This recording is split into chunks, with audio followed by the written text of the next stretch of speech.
Good evening and welcome to the Franchise Time Machine. Tonight's episode, number 18, we will be continuing the work we started yesterday, which is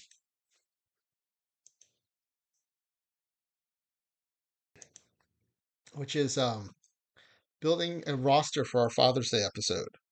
So this Father's Day, I don't know yet if it'll be the night before, or the night of. We'll be simming an all-time great father-son team, and we have to put that roster together. So the roster's largely been built. We started here. Show this in a second. So we started here. This is just a spreadsheet where I started just jotting down ideas for father-son pairings um, on a template that I use for roster building for these sorts of experiments, time travel experiments. And got a little messy because we had some families with multiple kids, multiple generations. And then also wanted to keep track of how many pairs of players do we have. So the rule I created is both the father and the son have to be rostered. So you need two players that can both reasonably play on this team. So that there are a lot of families where either the father or the son is significantly better than the other. And so this kind of simplified things in that regard. So with 26-man roster, we can have 13 pairs. It did bring up a challenge when you had families like the Alomars, who had Sandy Sr., had two very good major league caliber sons, Roberto Alomar and Sandy Alomar Jr. If we wanted to do a family like that, we would have had to find another family like Tom Gordon, who had D. Strange Gordon and Nick Gordon play in the majors. Um, or we could have taken the Alus with Moises definitely being in and maybe one of the others, Jesus or Maddie. But in the end, it just seemed easier to take just pairs, father son pairs. Then the other family that was a little bit different was the Boones.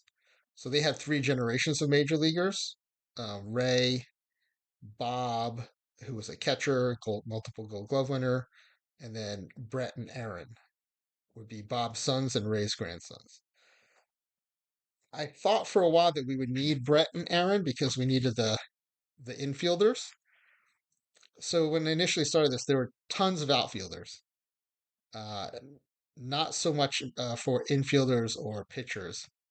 And anytime you build a roster like this, where some based on some sort of theme, catchers and second basemen can be very difficult. So because second base is such a challenge, I thought for sure we'd need Brett Boone. But as we started going through names and doing some more research, um, I think we figured out ways around that. And also, I didn't necessarily want to have one family have four players in this roster, which is 15% of the roster. So I think it also helped get a little more variety onto the team. So all the pairings in green are the ones that are definitely in. And the ones that are in yellow are the ones that are kind of insertion. Hey, Ezra Denny rating in. Thank you very much for joining us.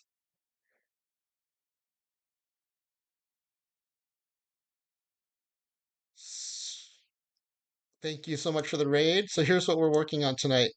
On Father's Day, I'm going to be doing a all-time great father-son team simulation where we get fathers and sons from across baseball history.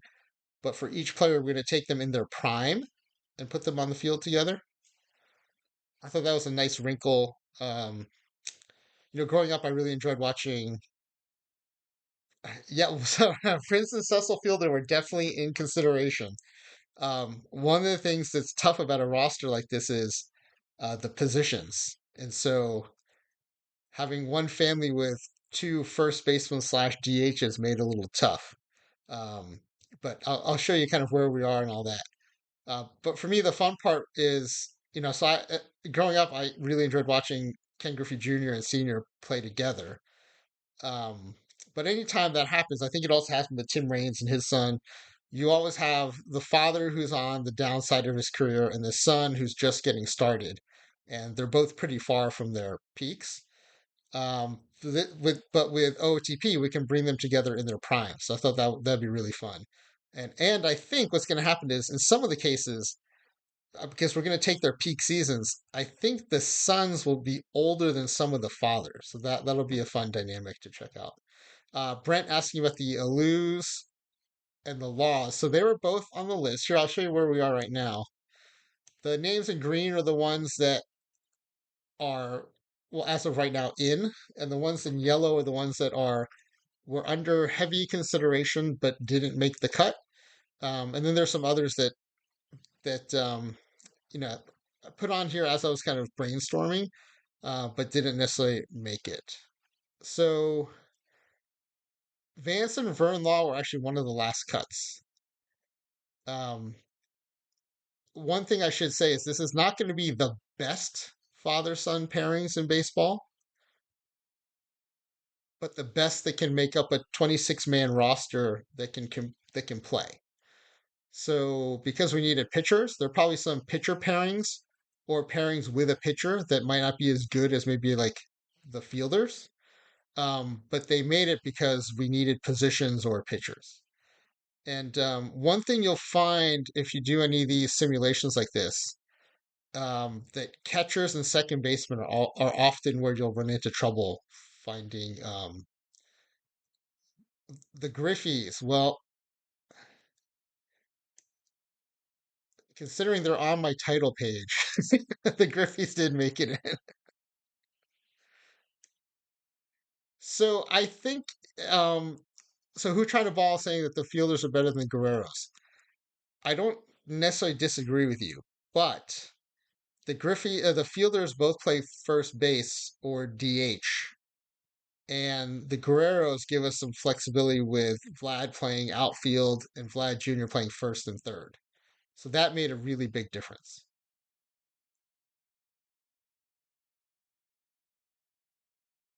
Yeah, I mean, they are all great. And after the maybe the first four or five families, it gets even tougher. Yes. so so Geoban Rockhounds weighing in with the Bears, Yogi and Dale. So the Bears are actually the example I use for the father son pairings that won't be on this roster because I wanted both play. So I have to roster both the father and the son, and I wanted both of them to kind of at least carry some weight. And for the same reason, like I couldn't take Roger Clemens and Cody Clemens because Cody just hasn't done enough yet. I couldn't take Yogi and Dale. So the biggest thing was the roster, the positions. So for example, I thought I would have to take the third generation of the Boones because Brett plays second base and Aaron played third and first. But because I was able to kind of figure some other things out, I was able to just take the first two generations of the Boone, so Ray Boone and Bob Boone, um, which I was in favor of because I didn't want four of the 26 players or 15% of the roster to be Boones. So this way we can get another family in. And then pitching was the other really tough thing. So the Stottlemyers, the Trouts, the pitching is the main reason um, that Vern Law and Vance Law were the last cuts. Um, I and I actually thought Vern and Vance were getting pretty safe because Vern pitched and Vance was a utility infielder, or maybe he wasn't necessarily utility, but he played lots of infield positions during his career. So I thought he was going to be the one I'd be plugging in to um, make the roster work. But it ended up we didn't necessarily need them. Um, so Blue Samurai is saying, what about grandpa and grandson? Yes, yeah. So I did think about um, grandfather and grandson, but I started this as a father son um, project, so I just kind of wanted to leave it as that. But the great thing about this is, I mean, we can sim any variation on this. This is just the first one. So, um, and if anything comes up that I haven't considered yet, I'll definitely jot it down. But the grandfather grandson thing I think is compelling. And if there were more of them, because there are some grandfather grandson. If you go to the Boons, right, we could have gone with Ray and then Brett and Aaron. So we already have 5 players there, but it's kind of hard to get to 26. So, but as more kids and grandkids of major leaguers play, I think these kinds of themes could be more possible. So the main thing I'm doing is today, Mike and Daz Cameron would be second tier. Yeah, I would agree with that. And there were a lot of you know, I think also there's a current crop of sons coming through the majors, and as they get more experience and kind of we figure out where their careers are going. So, for example, there's Jack Leiter and Mark Leiter. I wouldn't be surprised if we have some lighters on this team at some point. The Tatises are on here. They're in green, so they made the cut. Mostly because we need infielders. So we're probably going to take a Tatis junior year where he played shortstop because we'll need the infielders. Yeah, Brent, on Clemens, um, Clemens was like the Berra family, where Rogers would be definitely be in, but Cody just hasn't done enough yet to justify a roster spot. But he's another one. There are several of these where the son is still active, and so as they advance in their careers, I'm hoping I want to do this every year, and I'm hoping that each year someone has improved to the point where they can take a spot on the roster.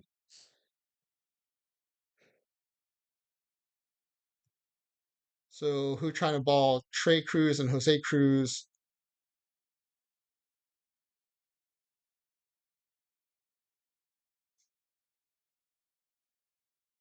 So I don't know if there's a typo in there, but something about them being in the Tiger minor league system. So because of the way the game's set up, I'm only pulling people with major league seasons and picking the peak season from their majors. Let's see. Sorry, trying to catch up on chat here. Blue Samurai asked about catchers. Yeah, so catchers and second baseman are always tricky on teams like this. Um, but I think we got lucky with, Bob Boone was a Gold Glove catcher. Craig Biggio played second and catcher, which are like the two trickiest positions to find. Um, for that reason, the Alomars were one of the last cuts because Sandy Sr. played middle infield, Roberto played second, and Sandy Jr. caught. And so they had two second basemen and a catcher. So they were one of the last cuts.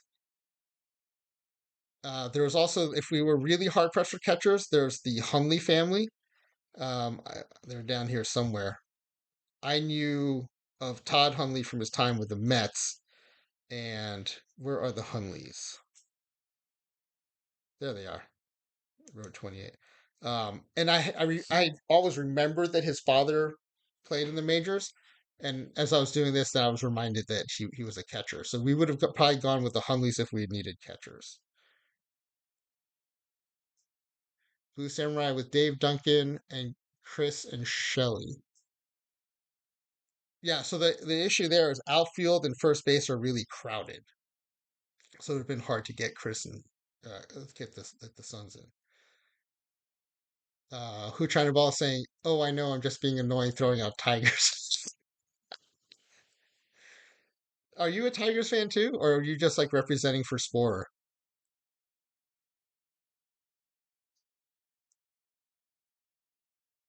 Yeah, no, don't apologize for throwing out suggestions. Part of the fun is when the chat contributes to the process. Also, Brett, you're a Tigers fan too? Am I surrounded by Tigers fans tonight? Do the Molinas have kids yet? No, but I didn't know this. I didn't know that Pudge Rodriguez had a kid that Derek, who's a pitcher, And I believe I don't know if he's still in their system, but he's in the Braves farm system. So if he can get to the majors and put up a good season or two, it'd be great to add Pudge Rodriguez to this team. Um, and then there were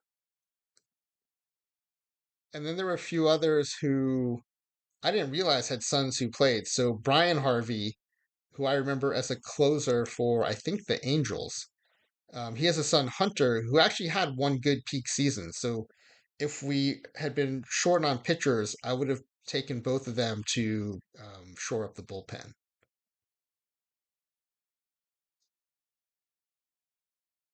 So there's three Molinas, Blue Samurai saying. So eventually we'll see the legacy live on. I'm sure. And I don't know if it's just a new thing or they're just getting better at making it to the majors. But when I was growing up, I don't remember this many kids of major leaguers making it to the majors. And right now, there's a bunch. Unfortunately, some of them are still kind of starting their careers, so they don't make the list yet. But like Bobby Witt Jr., Vlad Jr., Calvin Biggio, um, Bo Bichette, Jackson Holiday. There's a ton right now, which is great. Um, and I especially like that it kind of like I think ties together generations of baseball fans. So yeah, so the thing I'm doing right now is what I like to do is take this list and clean it up to look more like this. And this is what we did for the um, all rookie team. So previously we took a roster of all the best rookie seasons and the players who um, produced them. We brought them into 2023. So for each one, I collected the position, the player, the team they play for, and these next two columns are what you need for the roster text file that you can feed into OOTP to bring a bunch of players into your sim at once. It's a great function. I highly recommend it. Even if you're only going to do it one time, I find it's much faster than entering them in one at a time. Just because when you enter them one at a time, it takes the game so long to process it that it's just not worth it. You're much better off building this text file. And then just for kind of my records and curiosity, and also I think to post it on the Discord and stuff in case people are curious. I put a simplified stat line. So for the batters, I put their slash line. For pitchers, I put their one loss record, ERA, and WHIP. And then if they led the league in anything, and I also started adding whether they were an all star, where they placed in MVP voting, what awards they won that season. So I'm in the process of building this and then also building some slides. So for each family, I'm going to put up a slide that before we play the first game, where we sim the first game, I'll kind of put this up and there'll be 13 of these to introduce the families and their stats. And, you know, for some of the older players that maybe not everyone's familiar with, I'll try to find like an anecdote or two before we go into the first sim. And then what I'll do is what I normally do, which is when we sim the season, I'll play the first game or sim the first game, and then we'll watch the highlights, and then we'll go ahead and sim the season 1 month at a time, and then do the postseason awards. Can you import players into a fictional game? Brent, I haven't tried that yet, but I don't see why you wouldn't be able to. All of this you do through um, the free agent screen, and so a fictional game will also have a free agent screen. So I'm assuming that it'll have all this in there. So let me pull it up and I can show you because we're not tonight. Tonight I'm just going to try to finish up this stuff. But let me show you my game screen and I'll show you where you can find that.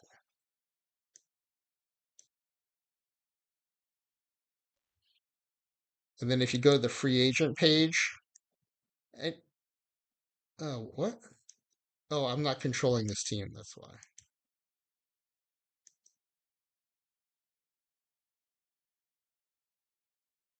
Oh, what sim is this? All right, hold on. Let me open this. Let me open a save.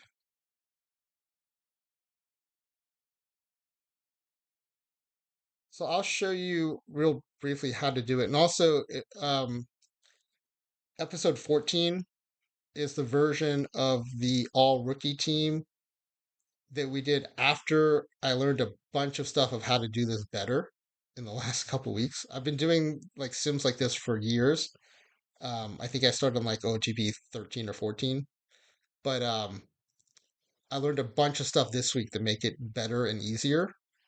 And so episode 14 has all that stuff from starting the season in the right way to kind of set yourself up for success, and including how to do the import. um, I would say, look for the episode 14 on my Twitch VOD, and I'm also exporting everything to my YouTube. So if on YouTube you just search Franchise Time Machine, all the episode numbers will be the same, so you can find it there. But let me load one of the saves so you can see it. So these are all the various experiments we've been doing. Um,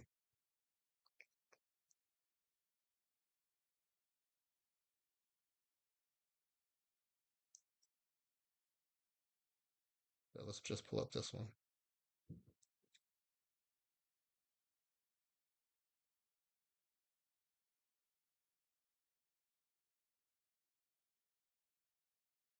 And as we've been doing this in chat, I've had several people tell me like they want to go do this now, which is great. Like part of the reason I do this is so that people can see what's possible, and maybe that triggers an idea for something they want to sim. And then I try to give everybody the information to do it themselves. So yeah, so if you go to your free agent screen,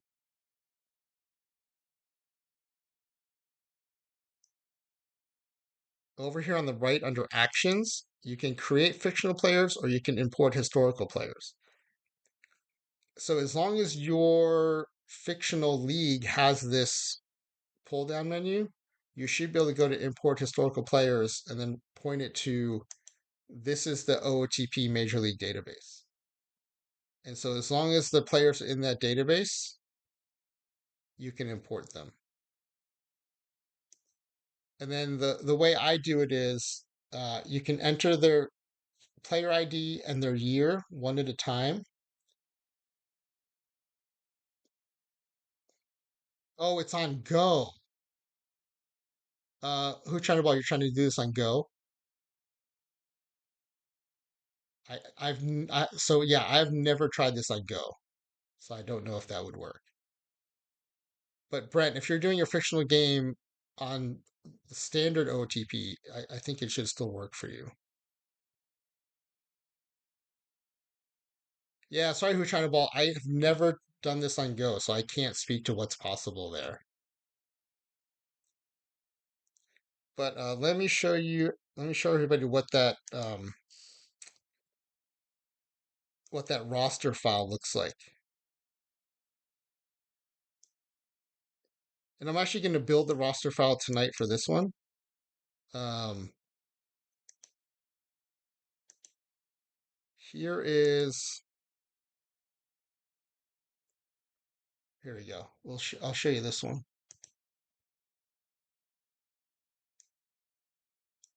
This is what the roster file looks like for that all-time rookie league or rookie team. So Josh Gibson, I wanted his 1933 season. So his player ID is, and all the player IDs are the first five letters of the last name, the first two letters of the first name, and then a number. The number is usually 01, but if there's already been a player with those letters, then you get like a 02 and so on. For some reason, the Negro League players started with 99, probably because when OTP 25 came out, the Negro League data was not considered part of the Major League data. Now that it's been announced that the major leagues are merging the Negro League data, I'm hoping that in OOTP 26, all the data will be in one pool, and so it won't be treated differently, and you won't have to do a bunch of stuff to get Negro League players into your simulations. So let's see. Blue Samurai saying, what about father son duo where the father is the manager? Does that count for your league? So in mine, it doesn't. I wanted both players to be on the roster playing. So that's why there's no Cal Ripken Jr., Cal Ripken Sr. Um, Brent saying you want to import three historical players to each. I don't know what tram is, but oh, that's probably a typo for team. You want to import three historical players to each team. Yeah, so I do that kind of thing all the time. I have a I have a thing I call revisionist history, where we take one team from history and then we apply any one of these improvements to it. And so to do it, I have to bring in players from history. And so if it's just a couple players, I'll do it one at a time on that screen I showed you via the free agent screen. And if it's a bunch, I'll probably just build a text file and just do it one time. Yeah, bringing in players from different eras to see how they translate today is a lot of fun. I especially like doing that with dead ball era players. Now, of course, it's the OOTP simulation engine's interpretation of what would happen, but I still find it interesting. Who trying to ball saying, I want to see who made the cut and didn't make the cut. Yeah, I can go back and show you that.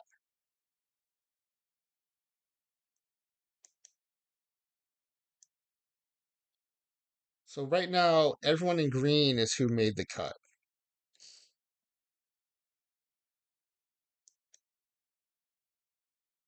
And then the ones in yellow are the ones who are like the most who are under consideration or kind of last cuts.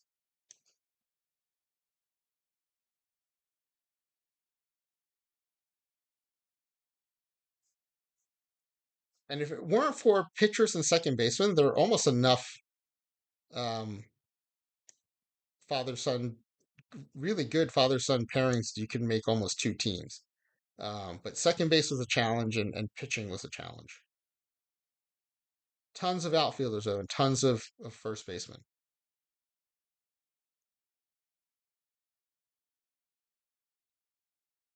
So this is just the first screen. I can scroll down and show you some more.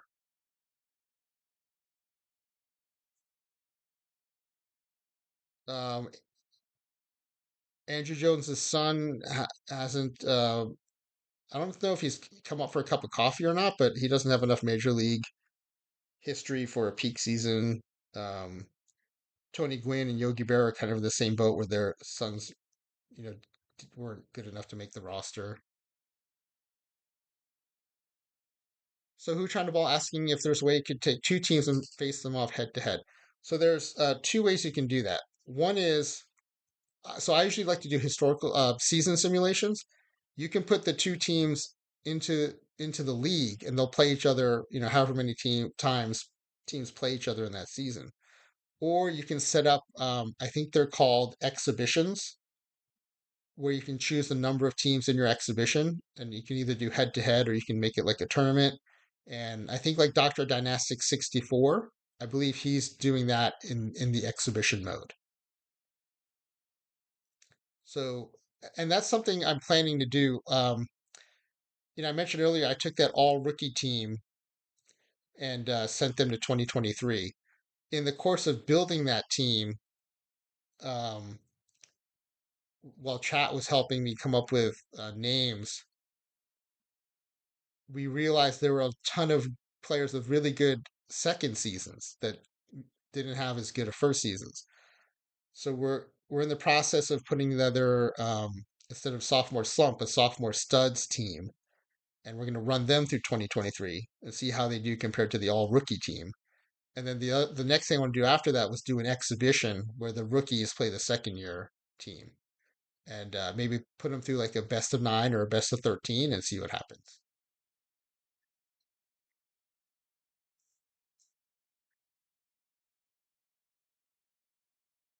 Yeah, the weathers I did have on here. I might have to scroll down a little more. Um,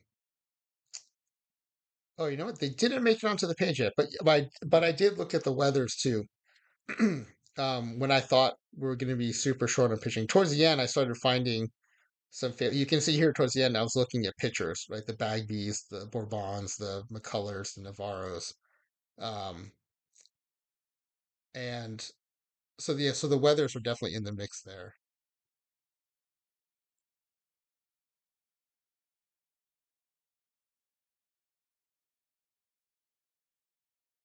And so Clyde Wright I knew from Perfect Team, and Jared Wright I knew from watching baseball. I didn't realize they were connected until I started doing this, and I found out they were father and son. Oh, did Hunter Harvey pitch tonight? Yeah, I so he's another one where I didn't realize he was related to Brian Harvey, who I remember watching pitch on TV.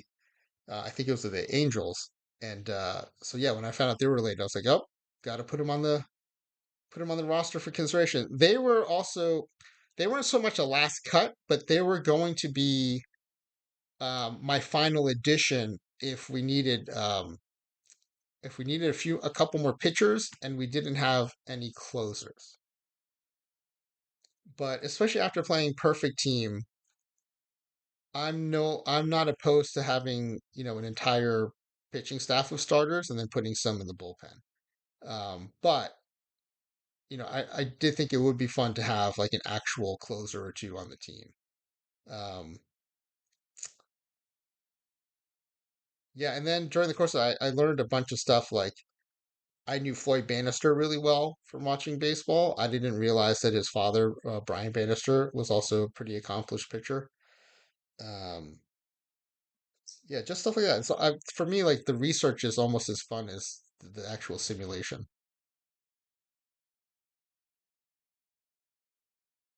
But you know what? I am gonna use this list. I'm gonna clean it up a little bit, but just as a placeholder, I'm gonna add. I didn't add it, but I should just put placeholders for some of these.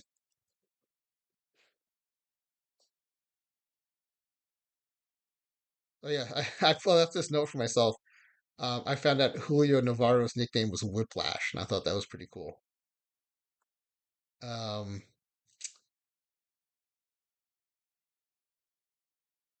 oh, the Camerons. Is that Cam Cameron and who is he? Who's his son? Who China Ball? When you say Cameron, is Cam Cameron one of the father? Oh, Mike Cameron and dad. Oh yeah, yeah, yeah. Okay, yep.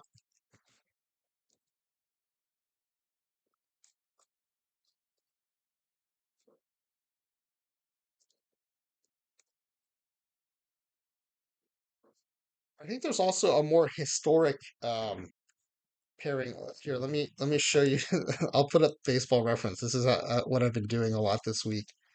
And frankly, anytime I do one of these, let me share my baseball reference page with you guys.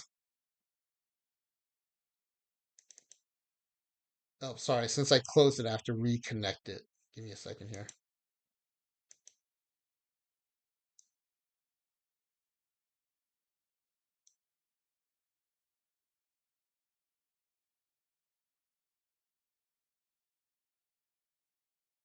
So the cool thing about baseball reference is at the very top of the profile, it'll show you if they're related to somebody. So if you pull up Bobby Bonds, it'll say father of Barry Bonds, and you can click through to him.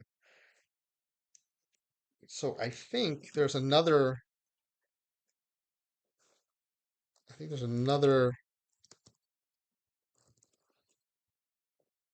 Hmm, okay, there's Mike and Daz. I thought there was another Cameron pairing, but I might have the wrong last name. But yeah, thanks for that reminder of the Camerons. Anyway, that field right there is the one I've been using a lot. It'll say father of or son of. I think it also has brothers, and it might have cousins. So if you're trying to do a theme team like that, this is a good way to do it. Yeah, Outlider's kid, I think, has already been up, and he's on the list. But so both Jack, who's Al's kid, and Mark Jr., who's Mark's kid, are on the list. But neither son has pitched well enough, I think, to to make the team. But the reason I'm keeping them on the list is because they might put in a good season or two coming up, and then it'd be great to add them to the team. In fact, one of them, I think it's Jack, has like a 15 ERA. I was like, ooh, that not this year yet. Brent says, so you have to take your dog out. How do their stats translate? Do you mean how do stats of players across eras?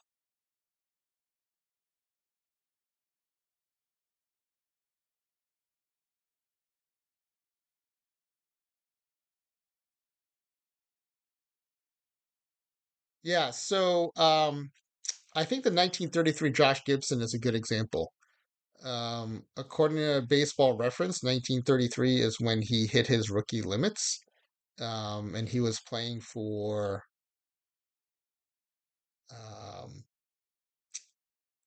oh, wait, I have his sheet here. I can tell you exactly who he was playing for. The Pittsburgh Crawfords, that's who it was. Here, I can show you right here. This is the reason I keep this sheet. So I'm going to make one like this for the father-son team. So Josh Gibson, um, since Brent, you asked how they translated. So in 1933, his slash line was 395, 442, 744 for an OPS of 1186. And when we did the simulation, when he played in 2023, I think his OPS ended up being like 1092 or something. So it was pretty close. And, I wouldn't have been surprised if it had been even lower than that, just because um, modern pitching, higher velocity, um, more relievers, so you're not seeing the same pitchers as many times. But I thought it translated pretty well. It gets trickier, I think, when you get further into the dead ball era, when you have guys like leading the league with 8 or 9 home runs. So what the my understanding is what the game does is it'll assign your power rating, for example, based on your relative power in your league in that year. And so if you bring that person into the future or into the current day, the guy who hit 8 or 9 home runs based on his power rating might hit like 30 or 40 today, which some people might look at and say, okay, that there's something wrong in the translation. Other people might look at and say, okay, if he's leading the league in the dead ball era, and if you assume those attributes carry through, then it makes sense that he's among the league leaders in the modern era. So I think a lot of it depends like what you believe and how you think about it. The Draybecks were on here. Um, yeah, Doug and Kyle. I think the issue there was Kyle just didn't pitch enough or have enough of a peak season to qualify. I think the next person, probably the next pairing to probably make this list, and I don't know who will get bumped, but Brian Hayes and Charlie Hayes, um, corner infield, third base is a little tougher to find players for, so I think that's also a good roster fit too.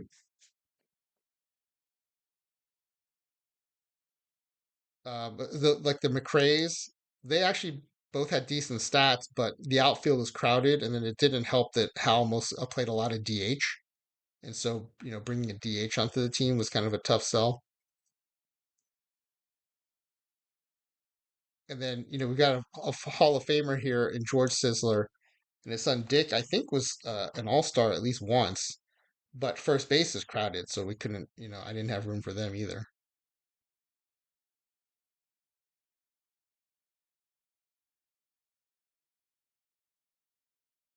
So Brett saying he has a guy in PT perfect team that he hadn't heard of before named Defoe, played in dead ball. He's hit 15 home runs in 3 days. Yeah, so he might be a guy who, led the league with 5 home runs back in the day, and so he gets a high power rating. So who trying to ball could we find enough to go head to head with the ones you have that didn't make the cut? Absolutely. Yeah, there's definitely enough players to make 2 teams. Um, the problem is, even with this list, I'd have to probably find a few more families to have enough pitchers. And we'd have to go probably hunting for second baseman too. So Blue Samurai is saying, wow, there's even umpires' families in Major League Baseball history. Yeah, yeah. Oh, I'm trying to think of there's a famous umpiring father-son duo. I guess not famous enough for me to remember off the top of my head, but yeah, I know that exists. So yeah, I'm gonna go ahead and get cracking on this. So here's the sheet I'm filling out tonight. And as we go, definitely like weigh in. Um, the reason I'm doing this on stream is, partly to show everybody how I do this in case you want to do some of this on your own, but also to get input and feedback too. So we're trying to involve finding pictures, and second, you'll try to do research to find something. Yeah, by all means. Um, I'm open to suggestions. Like so, for example, the sim I did most recently was taking. So this the conversation started on Spore's not treasure trove, but tournament batch show this week, and he was talking about the Octavio Dotel card, and then about how many teams he played on, and then we ended up with chat. We started talking about like Edwin Jackson, how many teams he played on, and then Spore mentioned that as a joke, they had been joking about like just putting out like 14 or Edwin Jackson cards because that's how many teams he played for. So then in chat, I started saying, oh, like his 14 teams alone, if I took one version from each team, that's already enough pitchers for a pitching staff. Um, but then who would be the batters? Good night, Brent. Um, and then Road Sodas chimed in and mentioned Matt Stairs. And so Matt Stairs, it turns out, has played for 11 teams. So not quite enough to fill the batting side because we need 14 batters. So I did some more research, and Royce Clayton also played for 11 teams. Like he mostly only played shortstop. So then I looked around a little bit more, and the same number of teams played for was Todd Zeal, and I knew Todd Zeal as a catcher coming up. So catcher is a tough one to fill, and he also played some infield. So like he gave a little bit of roster flexibility. So I took six different versions of Edwin Jackson, six different versions of Octavio Dotel, seven versions of Brent. I will probably be streaming tomorrow, yes. And I usually start around 10:30 p.m. Pacific time. So you can probably find me on here. Thanks for joining, Brent. Have a good night. Jung Hoo Lee and Derek Lee both had successful parents in the KBO. Oh, that's interesting. Yeah, I mean, it's not surprising me that it happens. I mean, you grow up around a major leaguer. I'm sure you end up not just playing early, but learning a lot too. So and being exposed to lots of support and coaching. So it doesn't surprise me that it happens, and so therefore I'm not surprised it happens in the KBO too. So anyway, so that idea it just started as like a chat and some joking around on Spore Stream, and then I turned it into a sim, and the team was predictably terrible, I think, but like less bad than I thought. So that team, because it's two journeyman pitchers times six, and then two. I would say Zeal and Stairs were better than journeyman, but one of them had to play center field, one of them had to play second base, and so it's not ideal, and so it's seven Todd Zeals and seven Matt Stairs. But it was just a fun sim to do. I had fun like going through their careers and figuring out like which seasons to pick for each of the teams, um, and how to figure out how to fill the roster spots. So if you've only been playing Perfect Team, one thing you should know about base game is you can put players anywhere. They'll just be terrible. But what'll happen is as they play, they'll gain experience. And as they gain experience, they'll gain a rating, and their rating at that position will improve over time, which you can't do in Perfect Team. In Perfect Team, it won't let you play someone if they're not qualified in a position. So Blue Samurai. Oh yeah. So anyway, my point was, if you guys have ideas, like definitely let me know. Like, there's no telling like where the next sim idea will come from, and even with like if you guys want to go and research a bigger pool of father sons, right? Like who trying to ball. If you find some information on more families, I'm open to doing like, let's double the pool, figure out a way to split up the teams in a way that makes sense. Or maybe it's like 26 fathers against 26 sons, right? Like, um, we could do it that way too. I'm happy to do it. Or, I'll help you. I'll give you the information you need to, so you can try it yourself and see what happens. Oh, who's trying ball saying, "Oh, dude, oh, you like the fathers versus sons idea?" As soon as I said it, I was like, "Oh, that's a good one."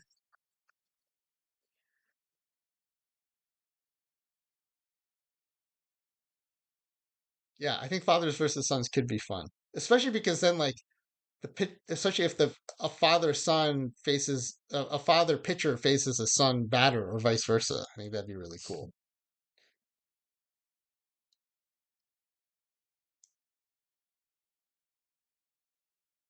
All right, so yeah, definitely keep up with the chat. I'm just gonna get cracking on this, filling out this info, and hopefully you'll find it as interesting as I do when I start filling in some of the picking their peak seasons. To me, that's a really fun exercise, and which is why I wanted to do it on the stream. I'm hoping other people will find it interesting too. Have I looked at the '04 bonds? So yeah, so the bonds was a lot of fun to pick from. So I mean, first of all, you have kind of two eras of bonds, right? You have the earlier in his career he wins three MVPs, and I think of that as like his five tool era bonds where he was still pretty fast, um, still probably like a top flight outfielder. So let's go to Barry Bonds and I'll show you what I'm talking about.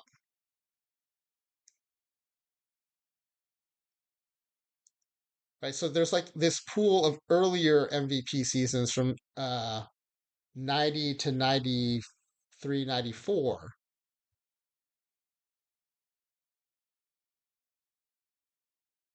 And this is back when he's also stealing a lot of bases. um I don't think he ever hit 40-40, but like here, yeah, here's like a 30-50 season, right? So I could have picked from that era, or I could have picked from this later era where he's just mashing the ball and walking a ton. Well, he walked a ton in this early era too, but oh, sorry, you can't see. My bad. Ah, hold on, let me pull up the reference. Sorry. Yeah, sorry. So yeah, so there's this earlier Bonds, right, like in the early '90s, where he's still like a speedy multi-tool player, and then there's this later Bonds in the early 2000s where he's just like a pure slugger with a small head. Says Blue Samurai, right? Um. Oh, hey, who trying to ball? If you want, I will put I will put a copy of that spreadsheet where I have where it's messy, but I'll share it so you can use it as a starting point. I can share that on my Discord if you want to grab that as your starting point. That way you're not kind of doubling the work. Yeah, these slash lines, even I mean, even his early '90s slash lines are crazy. But back then he was like 1,000, 1,100 OPSs. In this second era, early 2000s, we're talking like 1,300, 1,400 OPSs. So ultimately, like I could have gone with a year with more OPS. I could have gone with a year where he's more, like the 40-40 type player. But in the end, I just took his 73 home run season, um, and his, 1379 OPS. The craziest thing is he hits 73 bombs and walks 177 times, and it's only his third highest OPS. I mean, it was also tempting to take this 2004 season, right? He hits 45 home runs, walks 232 times, and it's his career high in OPS. That was the other one that was tempting. And also, I did consider taking one of these earlier seasons, like the 30-50 season, um, or maybe this 93 season where he leads the league in home runs and has an 1136 OPS, where it almost feels like it's more like the more realistic Bonds version. Oh, Blue Samurai, good question. What ballpark am I using? So it's a season sim. So we'll just be playing in the league. And the first time we did this with the all rookie team, bringing them into 2023, Nolan's suggestion to use replace the Oakland A's, which I loved because, everything that's going on there. So that's what I've been doing and I think I'll keep doing is replacing the Oakland Athletics. And I'm not messing with, ballparks or anything. I'm just dropping them right in and then simming the season. So I'll probably continue to do that. Now if we do like a head-to-head fathers versus sons exhibition, then yeah, we should probably figure out like what stadium that would be and stuff. Who tried to ball even realistic bonds wasn't realistic. Exactly. Yeah, like the early 90s Bonds is like a cartoonish superhero, and the early 2000s is just like you couldn't make this movie because no one would believe it. So it's kind of beyond ridiculous. So Blue Samurai, you can use father parks. Can you say more about that? Like what's a father park? Bush, Yankee Stadium, Astrodome.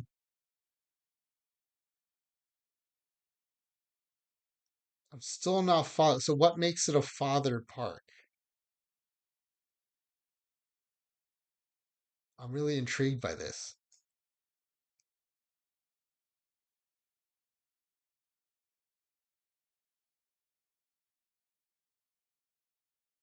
Oh, so the parks that were original for the teams. Oh, right. Okay. Yeah, yeah. That would be cool.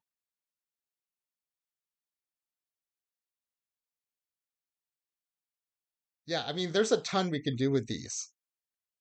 I'm just assuming like every sim I do, there'll be like multiple ideas that kind of crop out of it.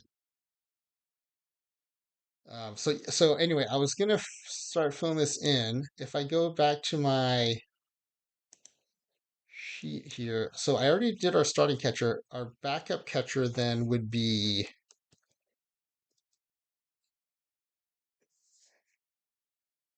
so Bob Boone's our starter at catcher. Oh, our backup catcher is gonna be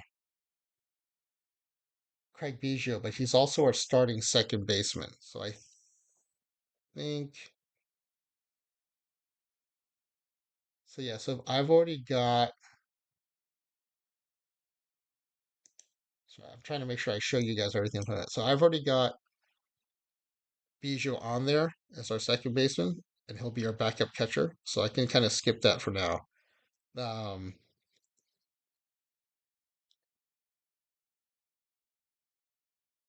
so we can skip to backup infielders.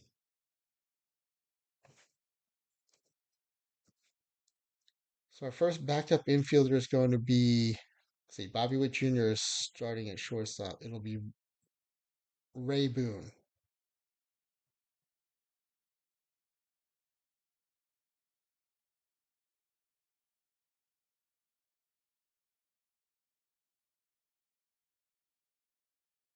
Oh wait, no, Bobby Witt Jr. is our first reserve infielder because Tatis Jr. is starting. I think an argument could have been made to start Bobby Witt Jr., but I like the idea of Tatis Jr. and Senior starting at shortstop and third. I thought that was kind of fun.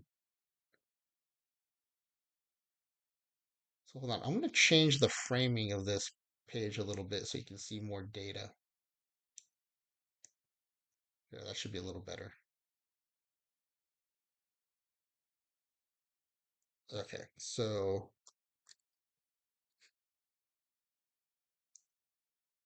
we'll see what positions we grab for him, but this will be Ray Boone. And this will be interesting for me because I grew up knowing Bob Boone is a great fielding catcher, and I knew that he was a second generation major leaguer, but I didn't know much about his father actually. So let's uh let's pull his baseball reference up.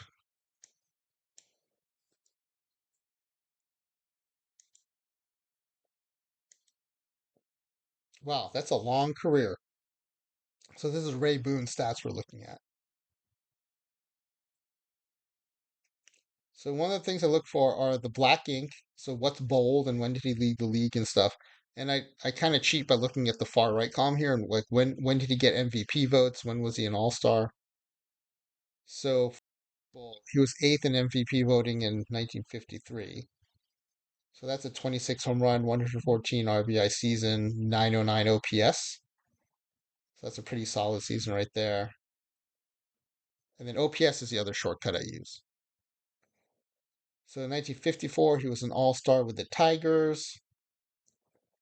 842. Oh, another theme team that reminds of the theme team. Sorry, I probably shouldn't say theme team because that's a thing in Perfect Team. But another simulation I wanted to do was since the free agent era, players that played with only one team. So before free agency, it's like tons of players played for only one team. But since free agency, players only played for one team, like the best players that only played for one team, and a whole roster of those. I thought that would be fun to do. Um, I just saw that because I noticed that um, Ray Boone went from Cleveland to Detroit. That reminded me of that idea. Played for one major league team. Yeah, yeah. And so since free agency, that's become more rare. But I think we can still find a ton of really great players who did that. Would Wainwright count? I mean, I don't know if that's a trick. Like there are some players who like play for like one or two games at the end of their career, and unfortunately, I think like that would make them ineligible. Drafted, yeah. So if they were drafted by a team but traded but didn't play in the majors, I'm fine with them being on the team. I would just strictly go by like, did they have an at bat with any other team?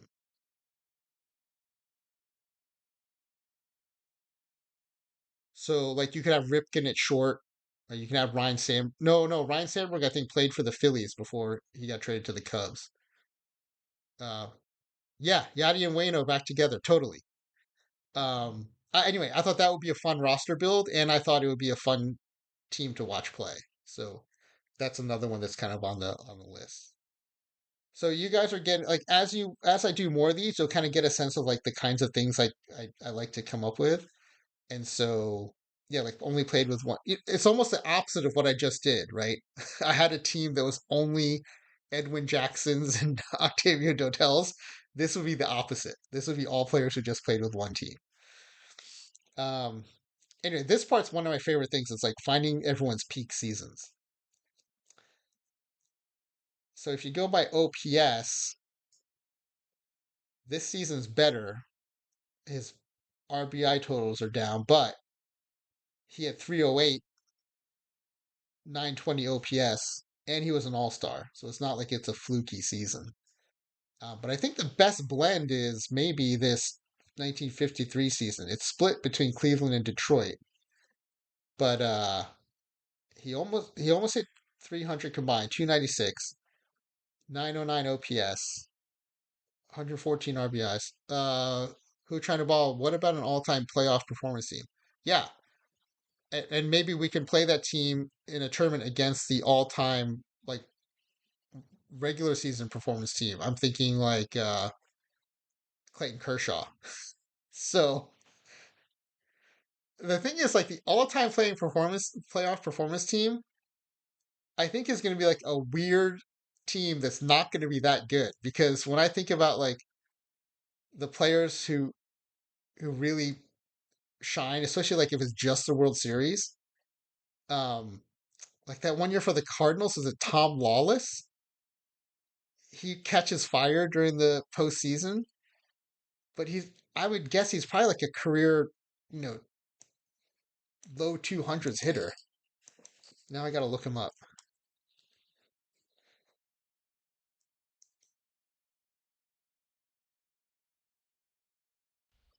So let me find his postseason. I hope I'm thinking about the right person.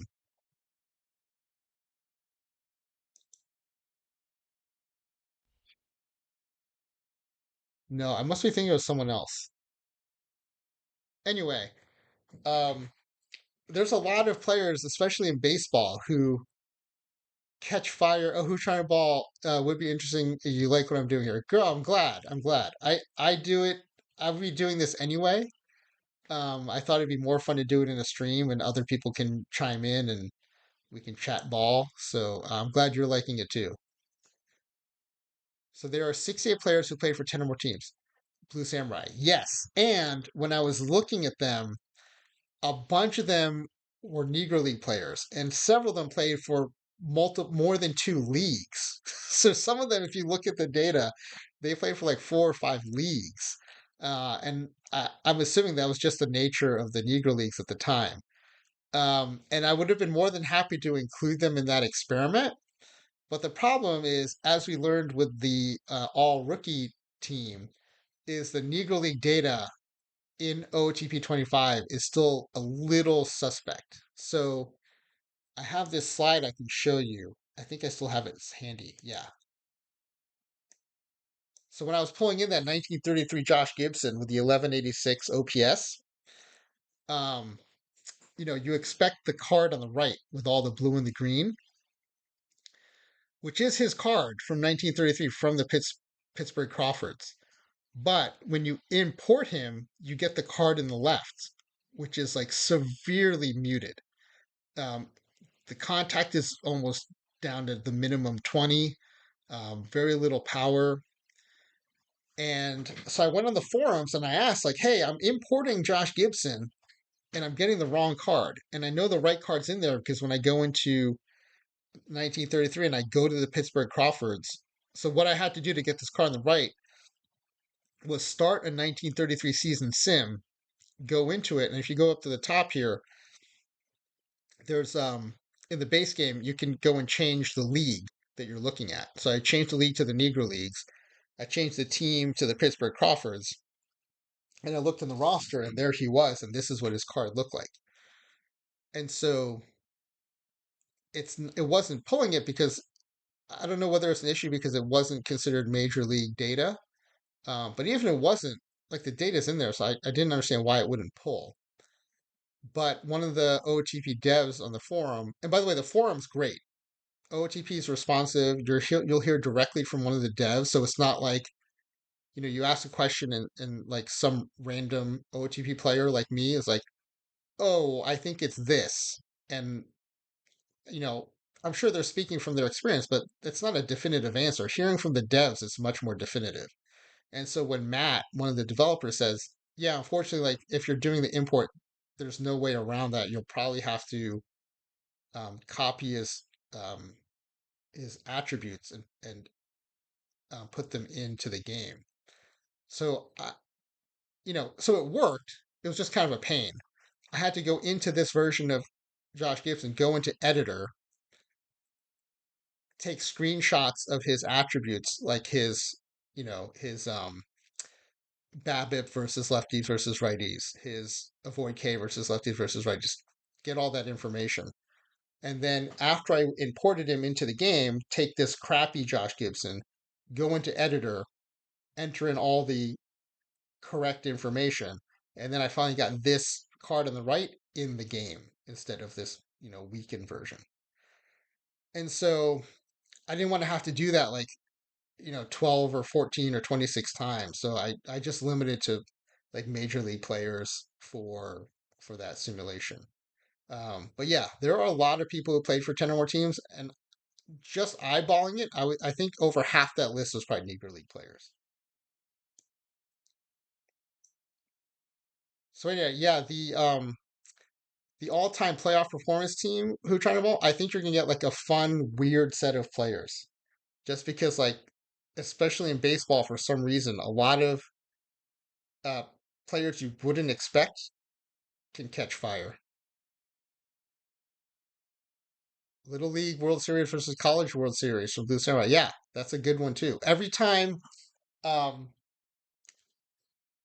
every time the College World Series and Little League World Series roll around, I always start thinking about like ideas of what to do with those players. But putting them against each other sounds really fun. You wonder if there's enough. Um, that is a good question because there's a handful of Little League World Series players like Todd Frazier. Because like a lot of them will come back. Well, he announces the game now, but yeah, I don't know if there would be enough. That's interesting.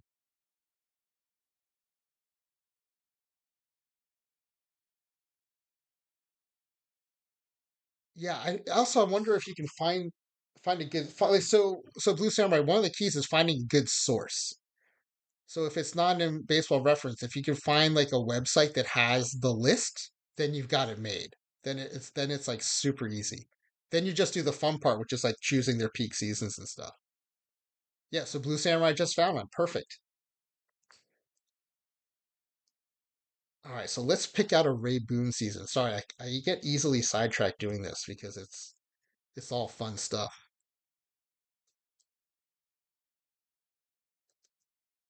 So let me go back to Ray Boone,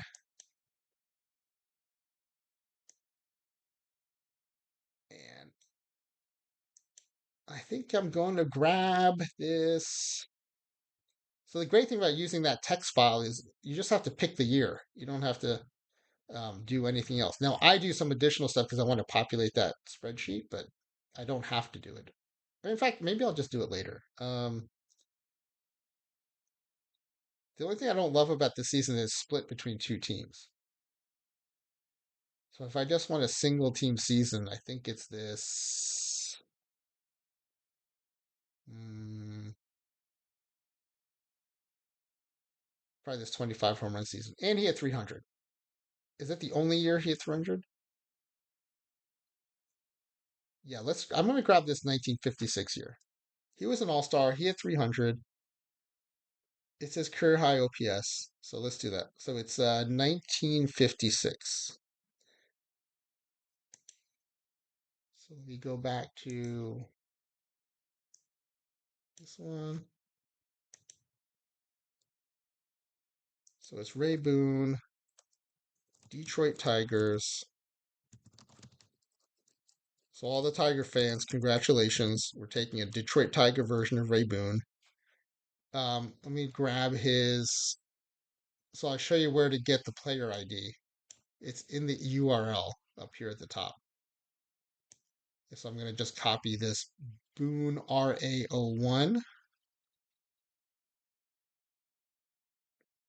Yeah, Blue Star, I don't think you can post links in there, but if you join my Discord, it'd be great if you want to post in there. Just post your idea and the links. That would be awesome.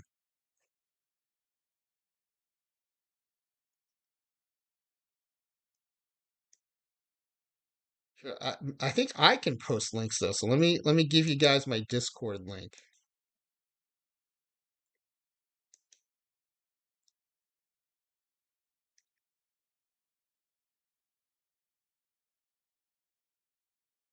So if you guys are interested, try this link out. I think it's good for 7 days, and it'll get you connected to my Discord. And I've got some different channels set up. So this one would probably go under.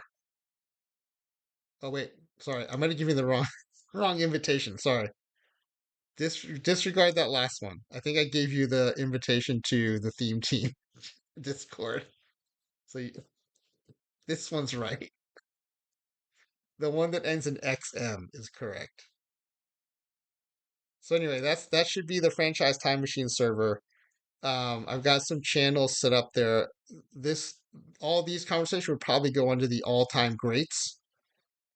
So that it would be, for example, the all-time great College World Series alumni versus the all-time great Little League World Series alumni.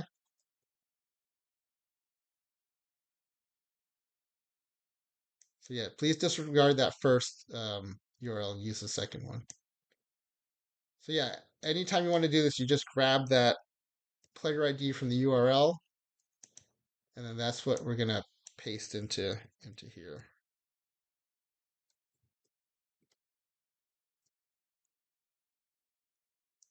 All right, and we are taking his 1956 season, and he was 32 years old. And what's his slash line? 308, 403, 518 for an OPS of 920.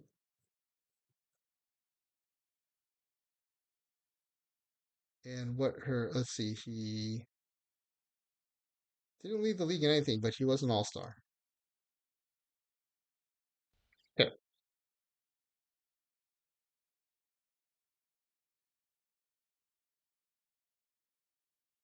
All right, I see Blue Samurai is now in the Discord. Awesome. Yeah, so feel free to jump into that all-time greats channel and post your idea and your links. And then I'll weigh in. Hopefully other people will weigh in too. All right. So the next reserve infielder on our team would be um, Kevin Biggio. And he is infield slash outfield. And he had a fun perfect team card last year in PT24. I think it had a really good eye. I ended up playing it quite a bit. I think maybe in tournament play.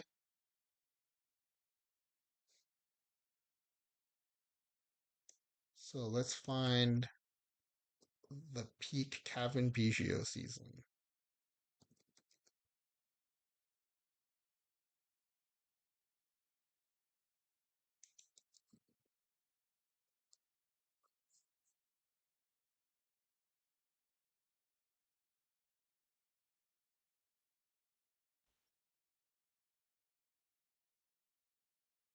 Wow, it's crazy how fast these young players have already like racked up seasons.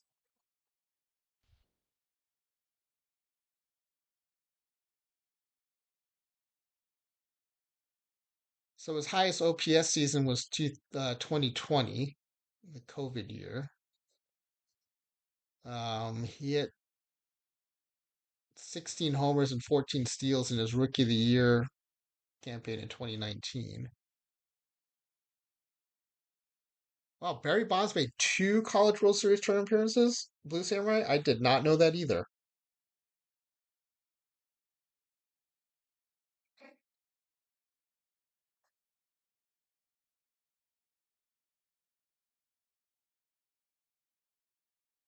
Yeah, it's crazy how much you can learn, especially about like players you think you already know pretty well by doing this research to form these teams.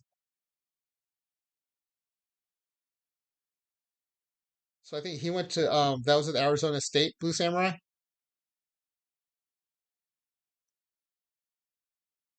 Owns the College World Series tournament record for 7 straight hits. Wow. All right, so let's grab this. Well, okay. The other thing I look at is this positional history here too. So in 2020, um, I think before the slash is where he started, and after the slash is where he played. Otherwise, I'm not even sure. I think I'm making that up. I don't know what defines what's before and after the slash. But anyway, um, in 2020, he played more positions. So second base, right field, third base before the slash, which I used to think was where he started, but now I could be wrong. Um, and then he played center field and right and left field that year. So the center field is a nice add. So that now has me leaning a little bit more towards taking that 2020 season. His numbers are lower, but it's because it was that shortened 2020 season, so I'm not going to hold that against him.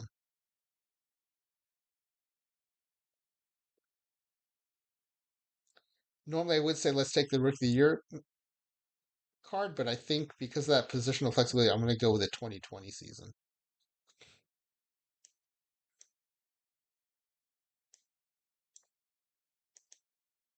All right, so we'll go with Toronto Blue Jays. Congratulations to any Canadian fans out there. Uh, let's grab that URL.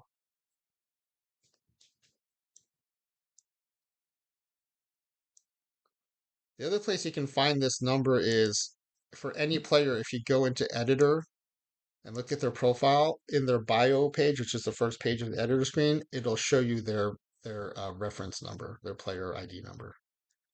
We're going to go with the 2020 stats where he was 25 years old. And his slash line that year was 250 slash 375 slash 432 for an OPS of 807. And unfortunately, there are no league leader or awards to put in there, but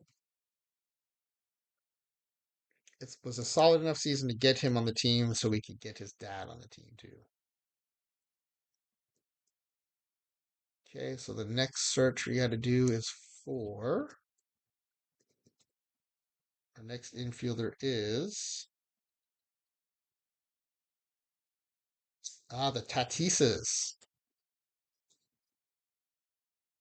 So this will be interesting because because of roster positions, I've kind of painted myself in the corner where we have to take one of his shortstop years.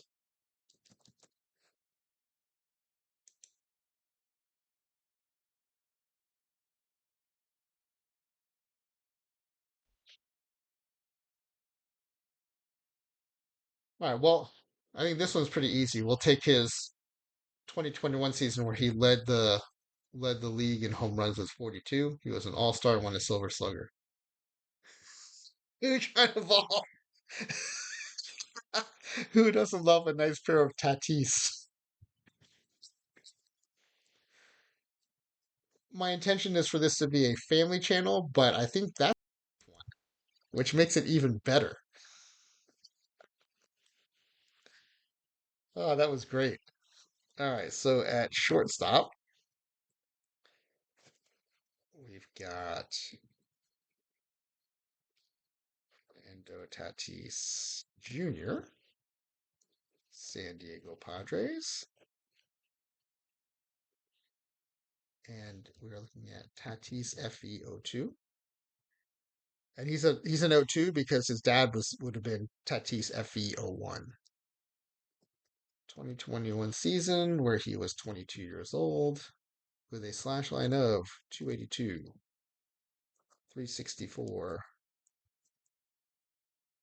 611, OPS 975.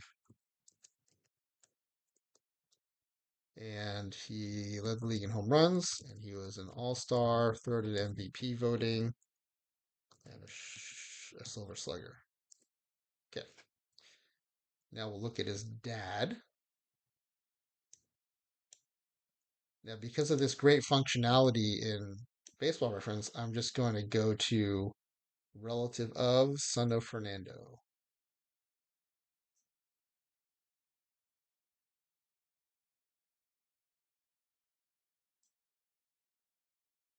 All right, so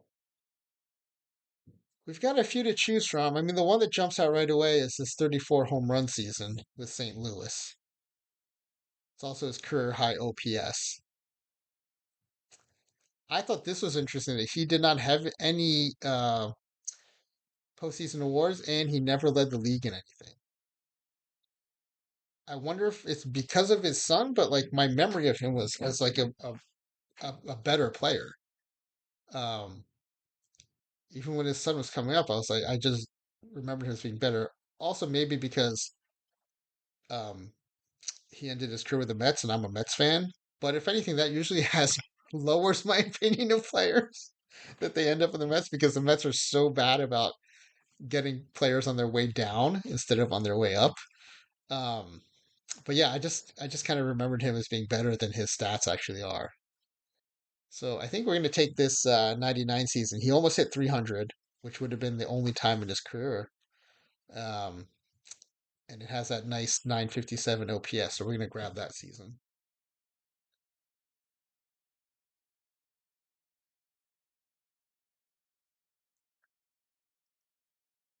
So let me put up this again.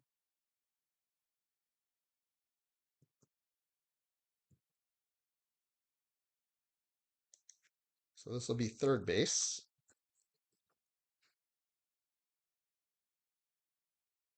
Oh yeah, I don't know who's still in the chat, but I wanted to bounce that idea off you guys. I was thinking about making a small league where each team in the league are the players who had the um, highest historic seasons for a certain statistic. So there would be like the batting average team, the on base percentage team, um, the home run team, the OPS team, and playing them against each other to see like which team does the best. I mean, it's not a definitive way to say like this statistic is more important than these other statistics, but I do think it would be fun to see like which one comes out on top. Like, of course, I think OPS will end up winning, but like if it doesn't, I'd be really curious to see like what does. Or maybe I take OPS out, so it's just slugging versus batting average versus on base versus you know. I think home run should have their own team for sure. Um, Blue Samurai still here looking up college World Series winners and notable players. That's great. Um, and then what I was thinking was the pitchers would just I would just make like completely neutral pitchers where all their attributes are just 100. Um, and so everyone's like hitting off the same pitchers. It'd almost be like gym unknowns, but like gym averages. Um, if you don't play perfectly, gym unknown is the players that the AI puts in if you don't have enough if you don't have enough players in your roster. So um, it's just like a random, seemingly terrible player. These would be like instead of random terrible players, it'd be like anonymous, totally average players. So they're everyone's hitting off the same pitching, and we would see what happens. Okay, so Blue Samurai says that would be fun. All I need is one data point to support my decision, so I'm going to do that at some point.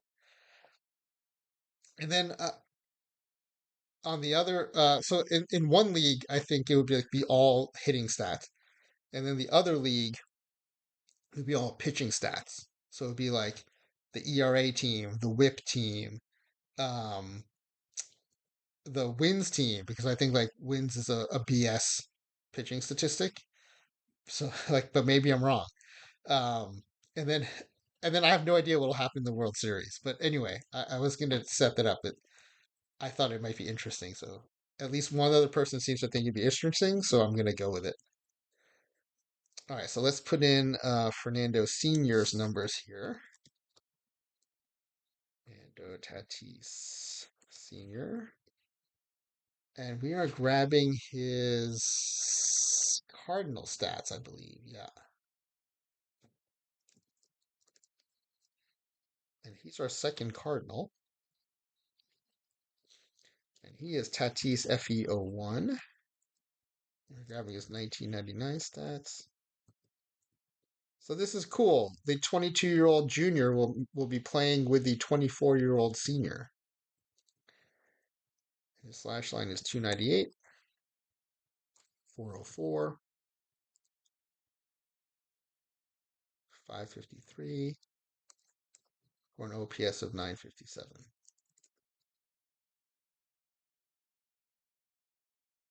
And he did not lead the league in anything. God, that's still is amazing to me. All right, so who is our next infielder? Or are we on to outfielders already? I think this is our last infielder, and it is D. Strange Gordon.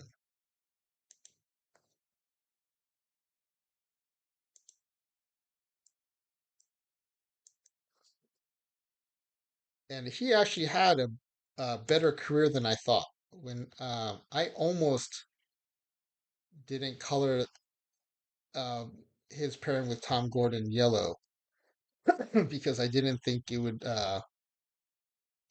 the sun was good enough. But he had two All-Star seasons and actually led the league in a bunch of stuff. Hits in 2015, triples in 2014, stolen bases three times. Um, I mean, it's a negative stat, but caught stealing three times, and led the league in average. So I did not know he had such a good peak to his career.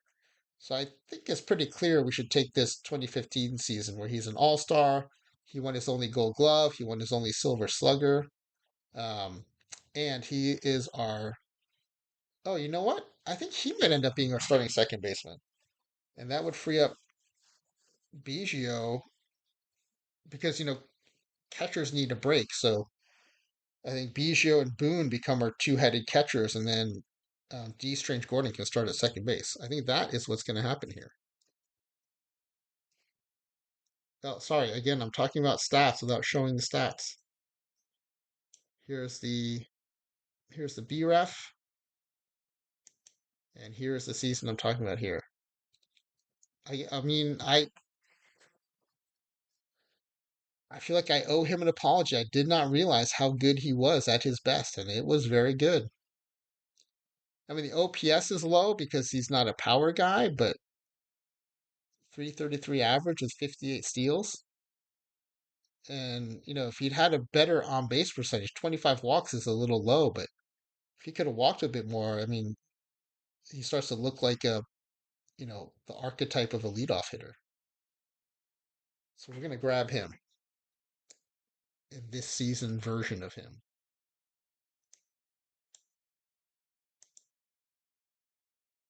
So at second base, we have D. Strange Gordon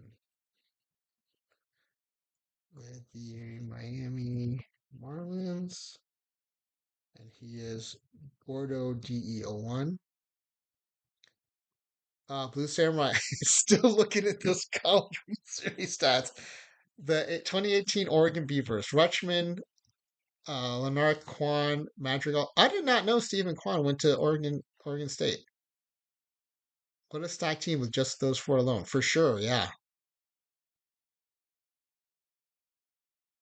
yeah. It is interesting too to look back after now a half dozen years because immediately after every College World Series, those top teams get so many players drafted. I think it's easy to be like, oh, what an amazing team with all these great stars.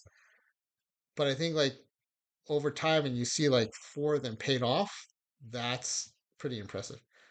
Yeah, Nick Gordon's good too. Well, let's jump over to his stats after I finish entering this stuff in. But um, yeah, um, he was almost he would this would have been. I think I mentioned this as one of the. There were a few families that had two good sons, and so when I'm trying to do a roster of 26 with 13 pairs, I'm like, oh, what am I going to do if one of these three-player families is too good to pass up? So this is his 27-year-old season, and his slash line was 333, 359, 418, OPS 0.776, and he led the league in hits, stolen bases, caught stealing, batting average, and he was an all-star, 16th in MVP voting, gold glove, silver slugger. I mean, that's a heck of a season. Yeah, let's We'll just scroll up to the handy dandy. So here it says brother of Nick Gordon, son of Tom Gordon. So let's check out Nick Gordon here.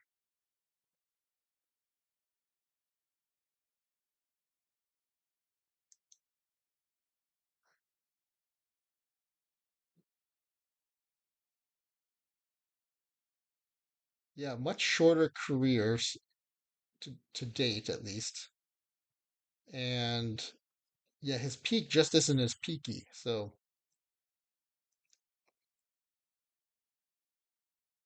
but he's not done yet either. So, all right, I think we're now on to reserve outfielders. I believe that was our last infielder. All right, so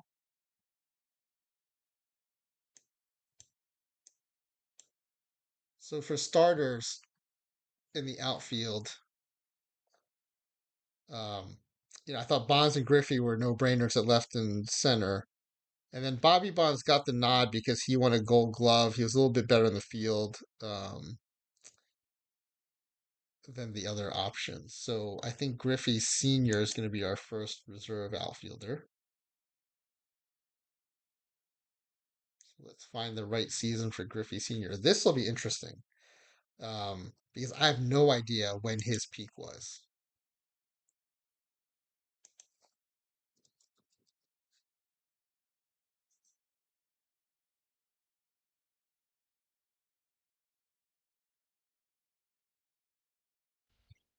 But man, check out how long this career was. All right, so three-time All-Star, eighth in MVP voting 1 year. So let's go right to that one first. I mean, that's a heck of a slash line right there. 336 average, 851 OPS. Uh, not a lot of power, but still productive enough. I'm sure the 34 steals helped that he was eighth in MVP voting that year. As far as OPS, there's an 855 here. I guess All-Star that year hit 318. So the power's up 12 home runs, but the average is down. Um, this 845 OPS season, 316 average.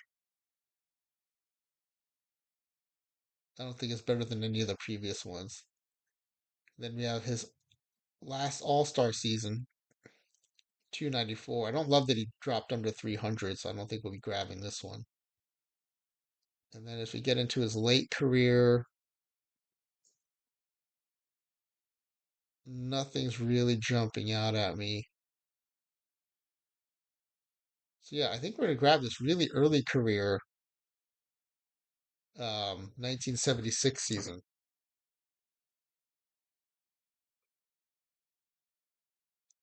By the way, I just gotta say, let me pull up.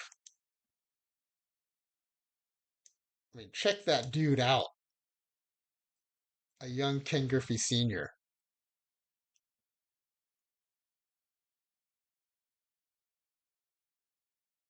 Yeah, who tried about Tony Armas Sr. and Jr. I did look at them, and I think I could be wrong, but I think Junior didn't really quite make the cut. I think was the issue. All right, so we're gonna grab this version of Senior.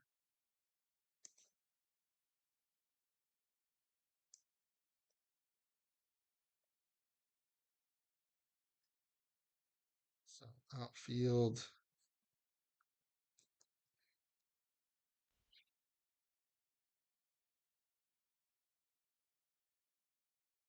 We are grabbing the 1976 season. Oops.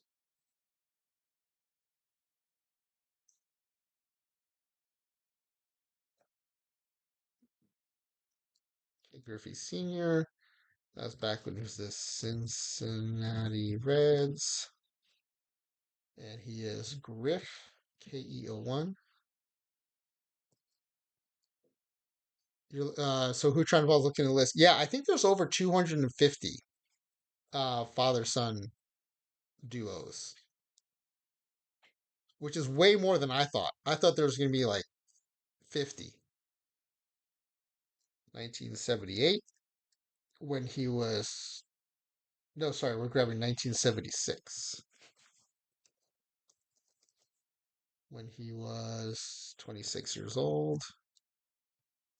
336, 401, 450 for an OPS of 0.851. Didn't lead the league anything that year, but he was an all-star and eighth in MVP voting. Eighth is really high. I mean, that's a solid season there. And he actually only played right field, so I'm going to put him as a right fielder.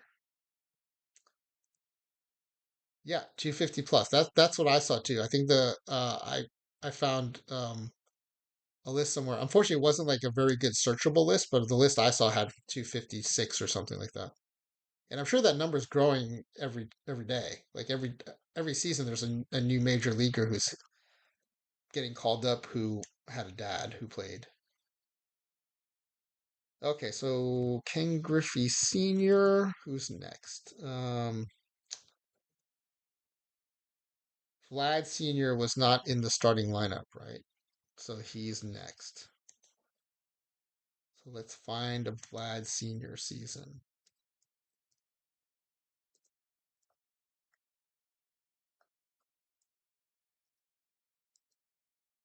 Vlad Guerrero Sr.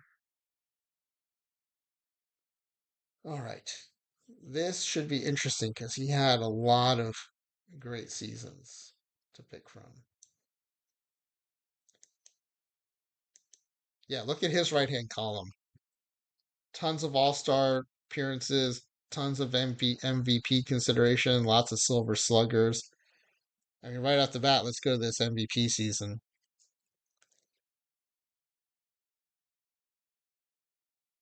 I mean, I got to say, right off the bat, I don't love that it's not a Montreal season, but 124 runs, 306, led the league in runs and total bases. Next, let's go to OPS. So his top OPS season is 2000. 44 home runs, 1074 OPS. Led the league with 23 intentional walks. Yeah, check out this dude. Led the league in intentional walks 5 times. Did not realize that. Yeah, Blue Samurai, he has had some interesting years. I mean, this is why this is fun. Like when you start picking and choosing these seasons, sometimes it well, like every time I learn something, but sometimes like it's hard to pick because there's so many good ones. And they're often like good in different ways. I mean, the fact that he hit 345 this season, that's impressive. Let's take a look at 2002. I think Blue Samurai, you mentioned 2002. Led the league in hits, 336 average. One of 3 seasons where he hit over, his OPS was over 1,000. I think it's funny that his MVP season doesn't jump out to me as clearly dominating over the others. I think the other thing his MVP season had is a lot of RBI, which I think even especially back then, I think the voters cared more about RBIs than maybe people do now. I think now people are more focused on things like OPS.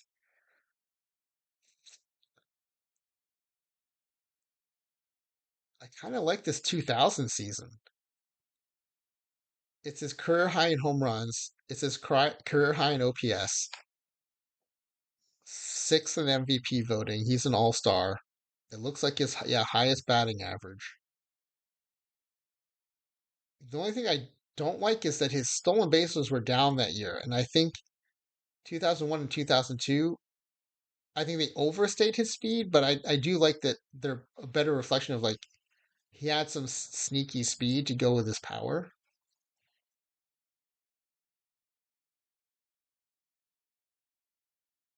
So when I think about that, then maybe it is the 2002. I don't know. It's hard to pass up career highs in batting average and OPS though, and home runs. And we're not picking him for his speed, so let's go with this 2000 season. And I really like that it's a Montreal season.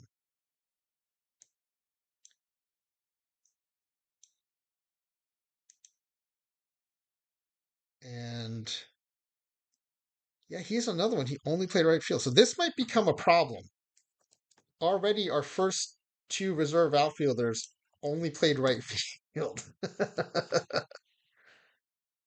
Now, we can change that in editor, but I'm trying to be pretty strict about sticking to like what's historically accurate. Now, if they played left field in other seasons and played it well, I'm open to adding that. We're trying to ball. You're talking about father-son pairings that there's so many of.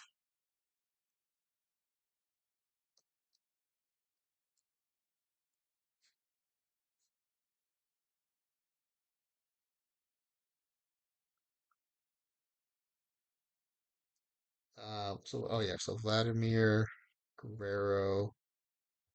I've been adding senior, even though their BREF profile doesn't include it, but and we are picking the 2000 season with Montreal.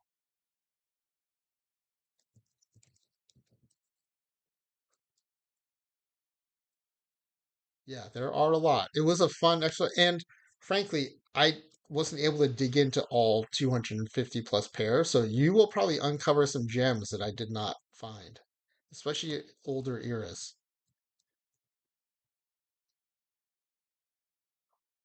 2025. Let's check out this slash line. 345, 410, 664. Wow. OPS 1.074. Let's see. Did not lead the league anything surprising, but All Star, MVP 11, Silver Slugger. Okay. All right. The next reserve outfielder is.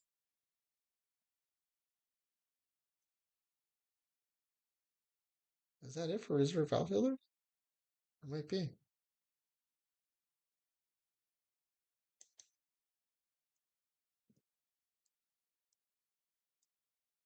All right. So why? I'm confused. Why are we up to line 18?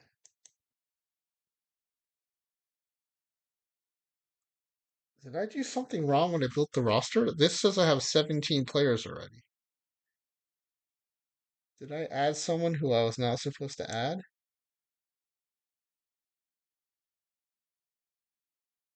I may not have cut enough people.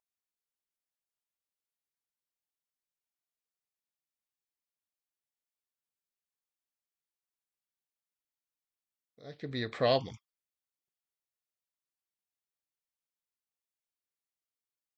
Okay, here's what I'm gonna do. I'm gonna start adding some pictures.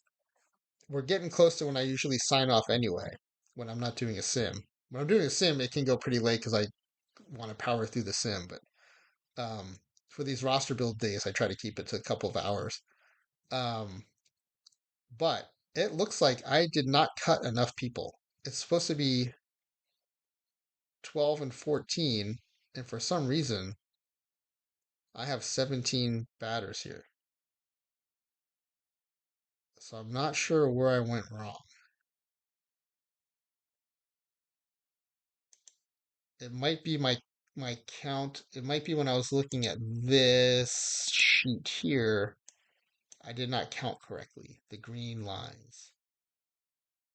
But let's see how many pictures I have so I know how many I need to cut. So I think that is what makes the most sense. So who is our first family of with a pitcher in it? Ah, Bobby Witt Sr.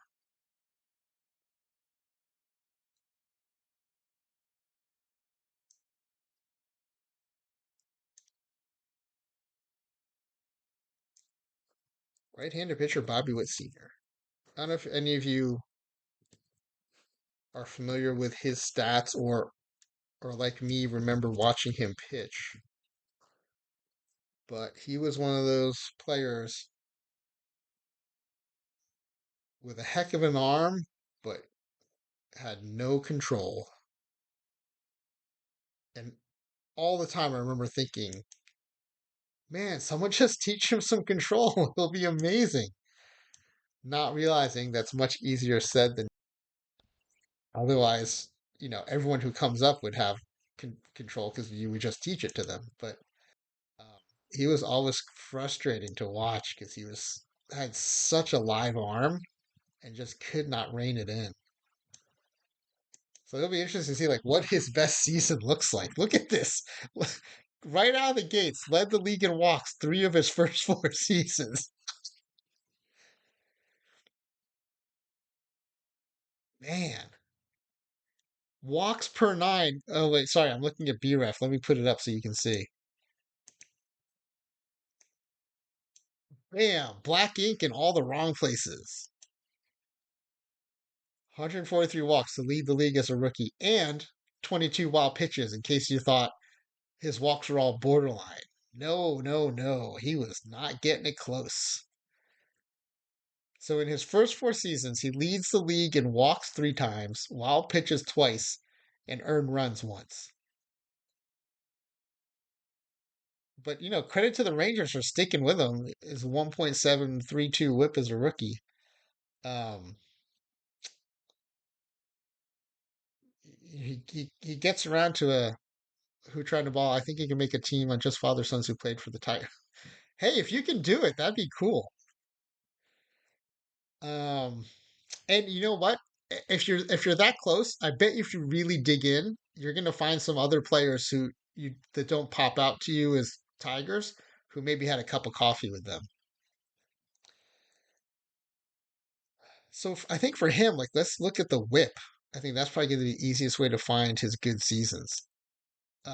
He did not win any postseason awards in his career. I'm noticing.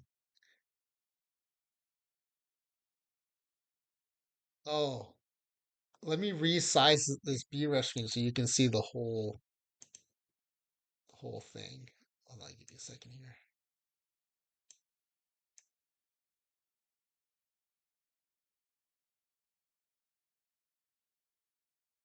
Okay, now you can see the whole thing I'm looking at. I'm looking at a strikeout per walk ratio, and I was looking to see if there's anywhere it goes below 1. I mean, he walked a ton, but he also struck out a ton of people. So I do not see. Oh, yeah, he did. In 1998, his strikeout per walk ratio is below 1. Now, granted, they're both way down per nine. So he starts out 8.2 walks per nine, 9.9 strikeouts per nine. In this year where he goes below 1, it's 4.3 walks per nine and 3.9 strikeouts per nine. So they're way down, but he finally goes below 1. Um, and you know what's crazy? I think of him as such a power pitcher, but his strikeouts per nine, he only topped 10 once, and that was in his second year. But that's also when I remember seeing him pitch the most too. So I guess it made an impression. Um, yeah, I don't know how walking that many batters you get your ERA below 4, but he did it in 1988, and I think that's also why I thought, oh yeah, just teach him some control because he clearly got better. Um, his walks per nine go from 8.2 and 8.8 to 5.2. His whip goes down way down from 1776 to 1348. But yeah, the next season though he regresses. Well, his walks per nine stay down though, so I think he just started giving up more hits. Still led the league in walks that year though. And then in 90 he has what seemed like a breakthrough season. He goes 17 and 10. His ERA is below 4, 3.36. His whip's down to 1.3, but just couldn't maintain that. I mean, that season, that 90 season was the makings of a good pitcher. But Just couldn't sustain it. I think that's probably his peak season. There are a couple seasons later where he wins double digits again, but his WHIP is above 1.5 in all of those. So I think we're going to grab this 1990 version of Bobby Witt Sr.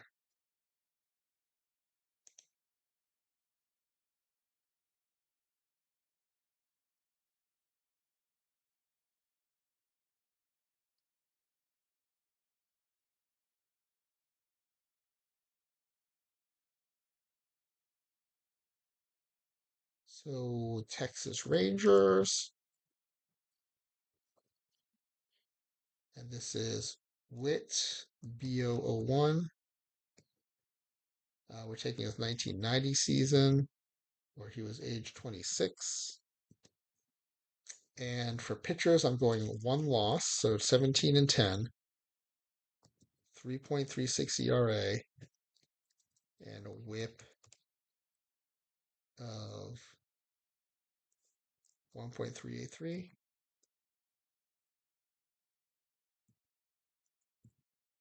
Oh, let's do this.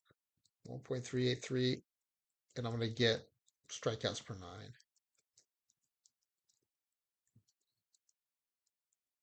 And he did not lead the league. Oh, no, he did. No, not that year. No, not even an all-star game, nothing. But I think clearly a good stat line. Okay, the next pitcher on our list is the Stottlemyers, Mel and Todd. And Mel, I remember as a pitching coach for the Mets.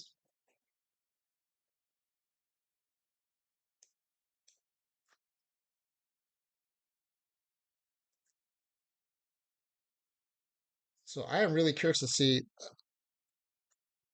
I know him I knew he was a player because I just would hear about him during the Mets broadcast. But he's reminding me of all these players in Perfect Team, where I just know them as coaches and managers, and then I get to play their cards in tournaments.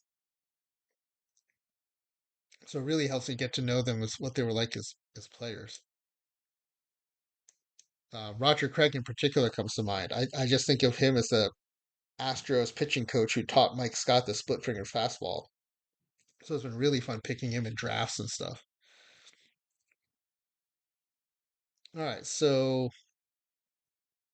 Mel Stottlemyre, look at this. He even got some MVP votes 4 times. That's impressive. Led the league in complete game. Look at this. This is an era pitcher here. 24 complete games in 1969. All right, so let's look at WHIP. When were his best WHIP years? And do they coincide with All-Star years? Okay, here's a low one. 1.105.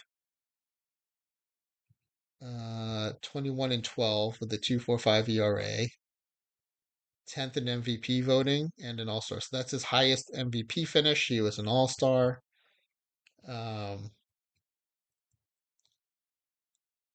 it's also the year of the pitcher, though. So everyone's ERAs and stats were down that year. So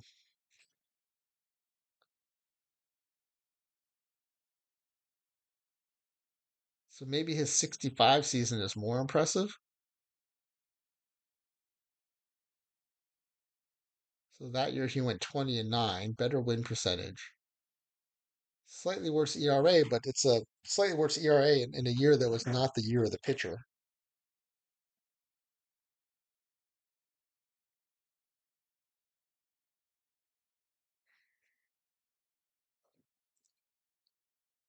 Um, and he was 14th in All-Star MVP in that year. Who are trying to ball? You got to do your bagels draft before you fall asleep and forget. And you won yesterday. Yeah, you got to keep that. Once you get a win or a high finish, I'm all for getting back in there so you can kind of build on that momentum and rack up some points. So good luck and have a good night, man. Thanks for popping in the stream. Thanks for joining the chat. And let me know how your research goes. I'm kind of curious to see what sim you might end up running. And again, if you need help, I'm here, but also check out that episode 14.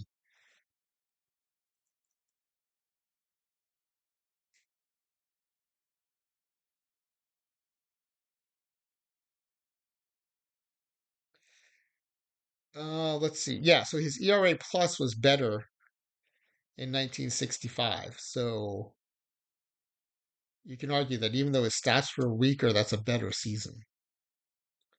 Who trying ball? You'll probably see me tomorrow on the streams. All right, great. Oh, good. I'm glad you're looking forward to seeing more of my stuff. I'm just getting started on streaming, so there's a lot more to come. So, but I appreciate that. All right, I think I'm going to grab this 65 season with the higher ERA plus. Also, like that in 65, he led the league in innings pitch versus 1968, where he led the league in hits allowed. So let's grab that 65 season for Mel Stottlemyre.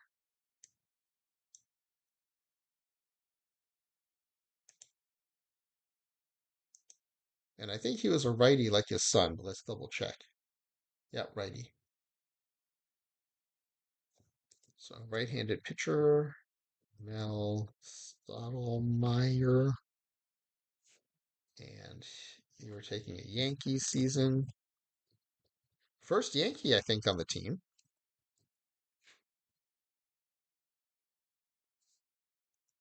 And he is Stop Me 01. And we're taking his 1965 year. His age 23 season. Oh, age 23 season. This might be the first father who is younger than the son on the team. 20-9, 2.63 ERA, 1.162 WHIP, and a 4.8 K9. He led the league in complete games, innings pitched, batters faced, was an all-star, MVP 14. All right, that's a solid season from Mel. And to think I only knew you as a pitching coach. All right, now we're going to use that link to relatives of. Oh, yeah, I keep forgetting there's a Mel Jr. So let me go add Mel Sr. I did look at both of them, though, and I'm pretty sure I made the right call going with Todd as the son to go with. Mostly remember him as a Blue Jay, I think. Yep, there he is. Todd Stottlemyre. Pretty long career. A bunch of double-digit win seasons. No awards, though. That's interesting. Um, so I guess let's start with WHIP and ERA plus too, I think. Best ERA plus season is 1998 with the Cardinals, went 9-9. Less than 200 innings though, so I'd like to stick to his 200 inning seasons if we can. So within those, his best combination of ERA plus and WHIP is 91. 15-8, I like that 600 plus win percentage. ERA below 4. 34 start. Yeah, we're going to grab this one, 1991.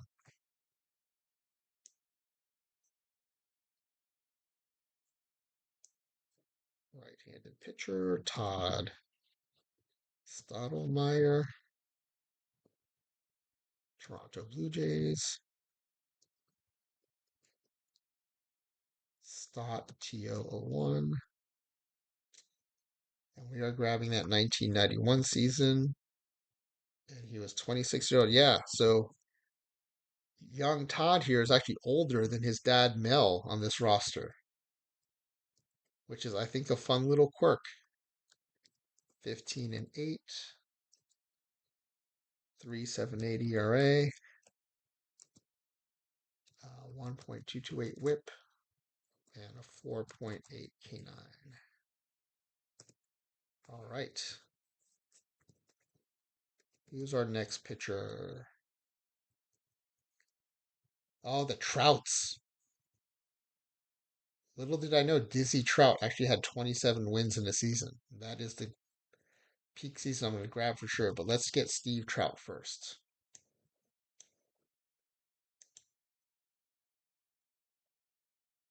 who I remember seeing pitch as a left-handed pitcher on TV. Oh, it makes sense. If he was with the Cubs, I would have watched the Mets play against the Cubs on TV, so that makes sense. Uh, again, no awards. He's a case where we needed lefties though, so he stayed. And I wanted to keep his dad's 27 win season. So, and he's a Tiger. His dad's a Tiger. I think he won those 27 games as a Tiger. All right, let's see. What's your best season here?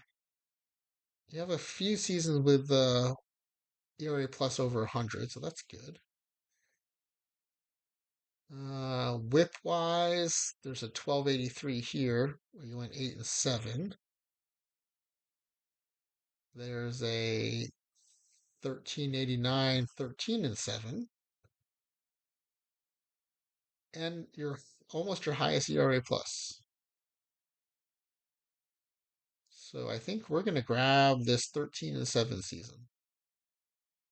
I think it's the best combination of whip, ERA plus, and win percentage. Even though win's kind of a bogus stat, I like this season. So we're gonna go with 1984.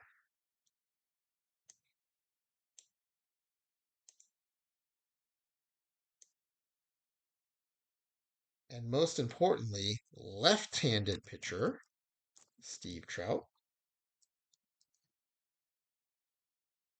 with the Chicago Cubs. And he will be Trout ST01. I think we're keeping all lowercase. Trout ST01. 1984 season, where he's 26 years old, 13 and 7, 3.41, 1.389, our highest whip so far, I think,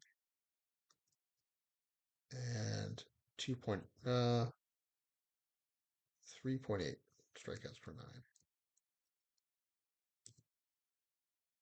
Okay, this is the fun season I was looking for, which is his dad. So we'll go up to that family link, Dizzy Trout. Now I gotta admit, I knew Dizzy Dean. I did not know Dizzy Trout. And here it is.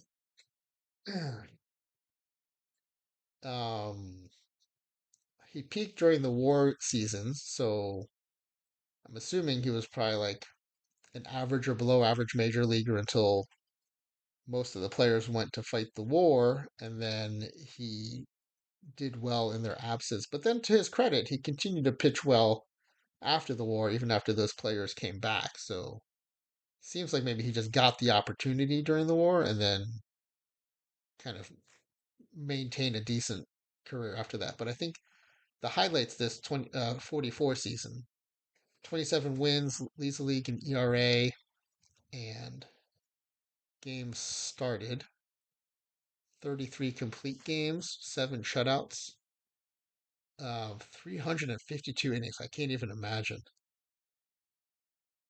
And one led the league in ERA plus too. So this is clearly a good year. And wow, not just an All Star, but second in MVP voting.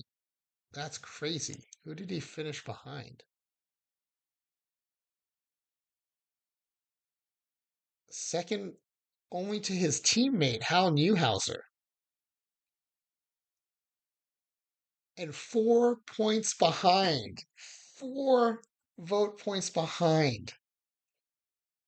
And he had more first place votes. Unbelievable. Wow.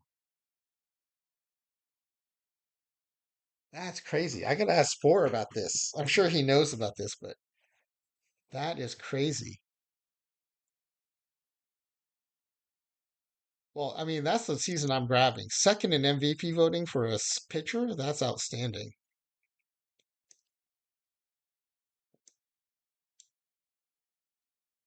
So yeah, this is who I was excited to look into was this Dizzy Trout season, and it did not disappoint. Fortunately, the dad's a righty. Could have used another lefty, but Dizzy Trout, Detroit Tigers,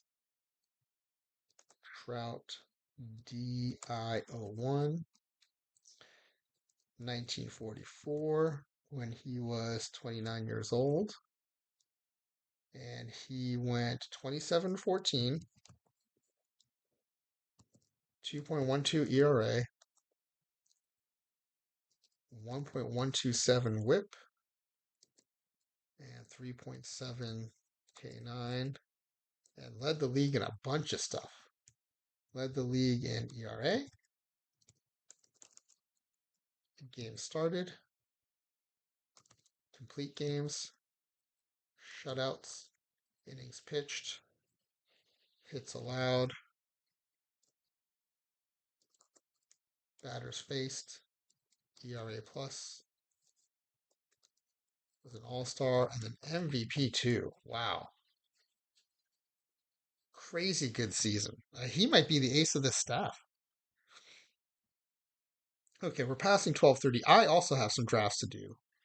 Um, I am tempted though to finish out the pitcher so that I can figure out why we have a roster problem here. How many pitchers do I have to add? The Bannisters. There's still a bunch. All right, let me power through the Bannisters, and I think I'm going to call it a night. But I think before the next stream, I want to try to figure out what's going on here with our batter counts. I don't know how I messed that up. So yeah, we're gonna look to add Floyd Bannister first. He's the one I'm more familiar with.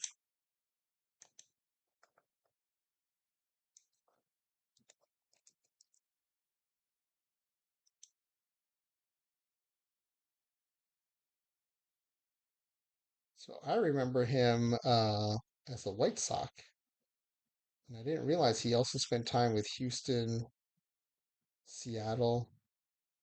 Huh. All right. So which of these seasons are we gonna grab for Bannister? League leader in strikeouts and an All-Star in 1982. That seems promising. A few seasons with a ERA plus around in the 120s. It's good. His lowest whip was the following year, 1983. I mean, the pitcher is tempting to take his 200 strikeout season. Although his K rate was better in 83 and in 85. Um, his best ERA plus is in this year in 87. They went 16-11 with the White Sox. It's interesting. It looks like he went from like a somewhat power pitcher to more of a finesse pitcher. But if we're talking peak, I think we got to look at this one All-Star season. He's an All-Star who finished 12-13, so I wonder if he just had a terrible second half.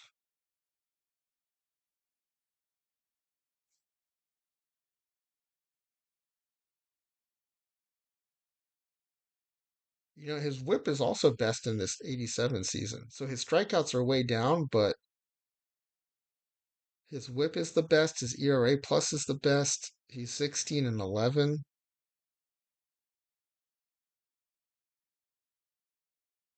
I guess it depends on which we think is the more true representation of Bannister. Is it the strikeout pitcher or the more effective pitcher? And frankly, what do we want on the team? I think we want the more effective pitcher.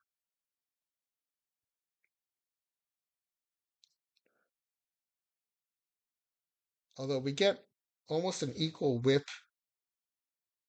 No, it's not quite equal. It's 0.05 difference, but almost equal ERA plus, but a lot more strikeouts in this 83 season.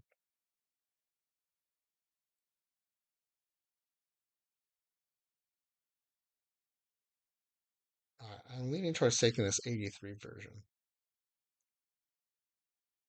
What else might help us? He threw more complete games in 87.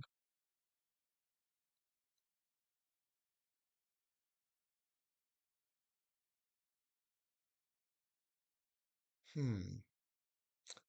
This one's a tough call. I mean, his stamina is going to be much better in 87. That might make a difference too.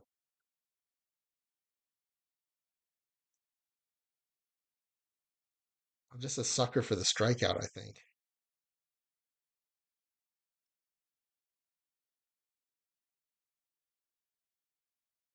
His FIP is better in 83, but I think that's to be expected with more strikeouts. Man, I didn't know Floyd Bannister had such an interesting career there.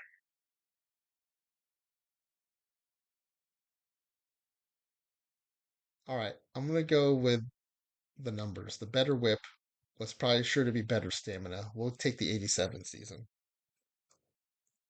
So left-handed pitcher.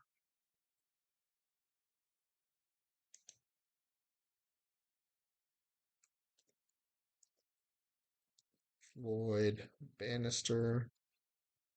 Oops.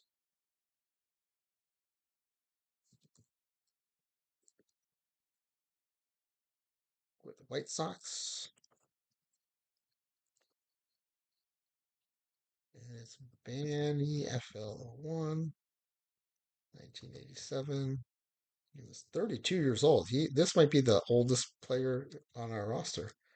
16 and 11 with a 3.58 ERA, 1.159 WHIP, and 4.9 K9. And did not lead the league in anything.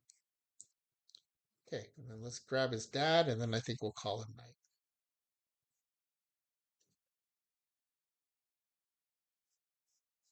All right, Brian Bannister, what have you got?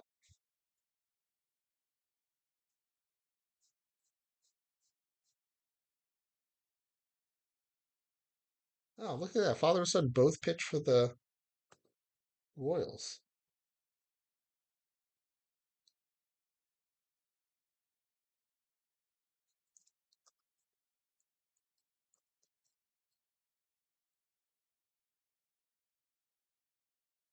All right, let's see. Which third and rookie year voting in '07. That's also his best whip year, his best win year, his best ERA year, his best ERA plus year. Yeah, I think that's pretty easy. I'm going to take that '07 season.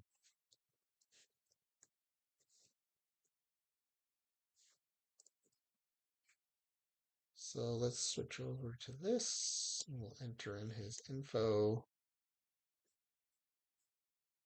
Kansas City Royals. He is Banny BR01.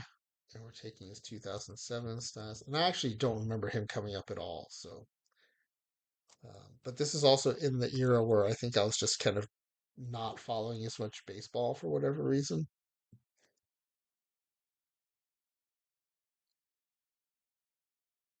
12 and 9, 3.87. I wonder if D Block remembers this dude.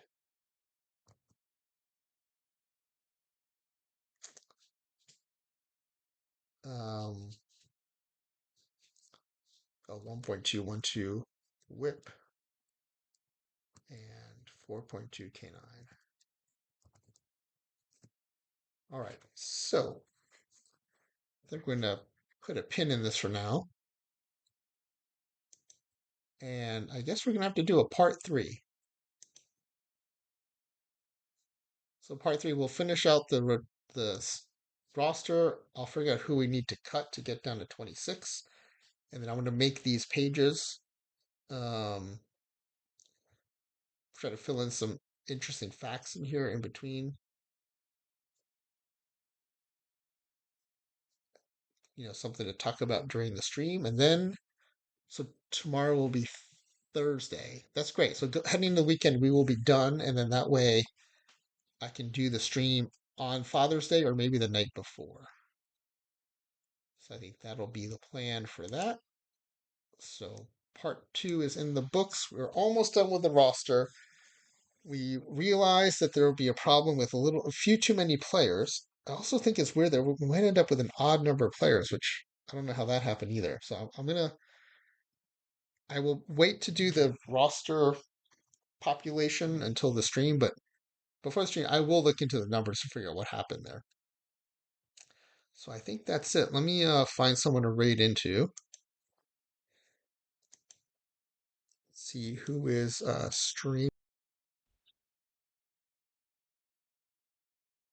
streaming out of the park.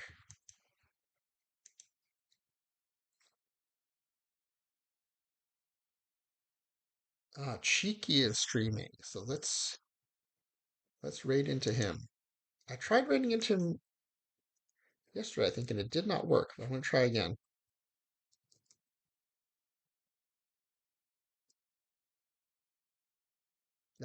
This time it's working. All right, everybody, thanks for joining. Appreciate all the participation in the chat. And I'll be on again tomorrow to finish out the roster and start building some of these slides for the actual simulation that'll happen on Father's Day. Hope you can join us for both. Have a good night.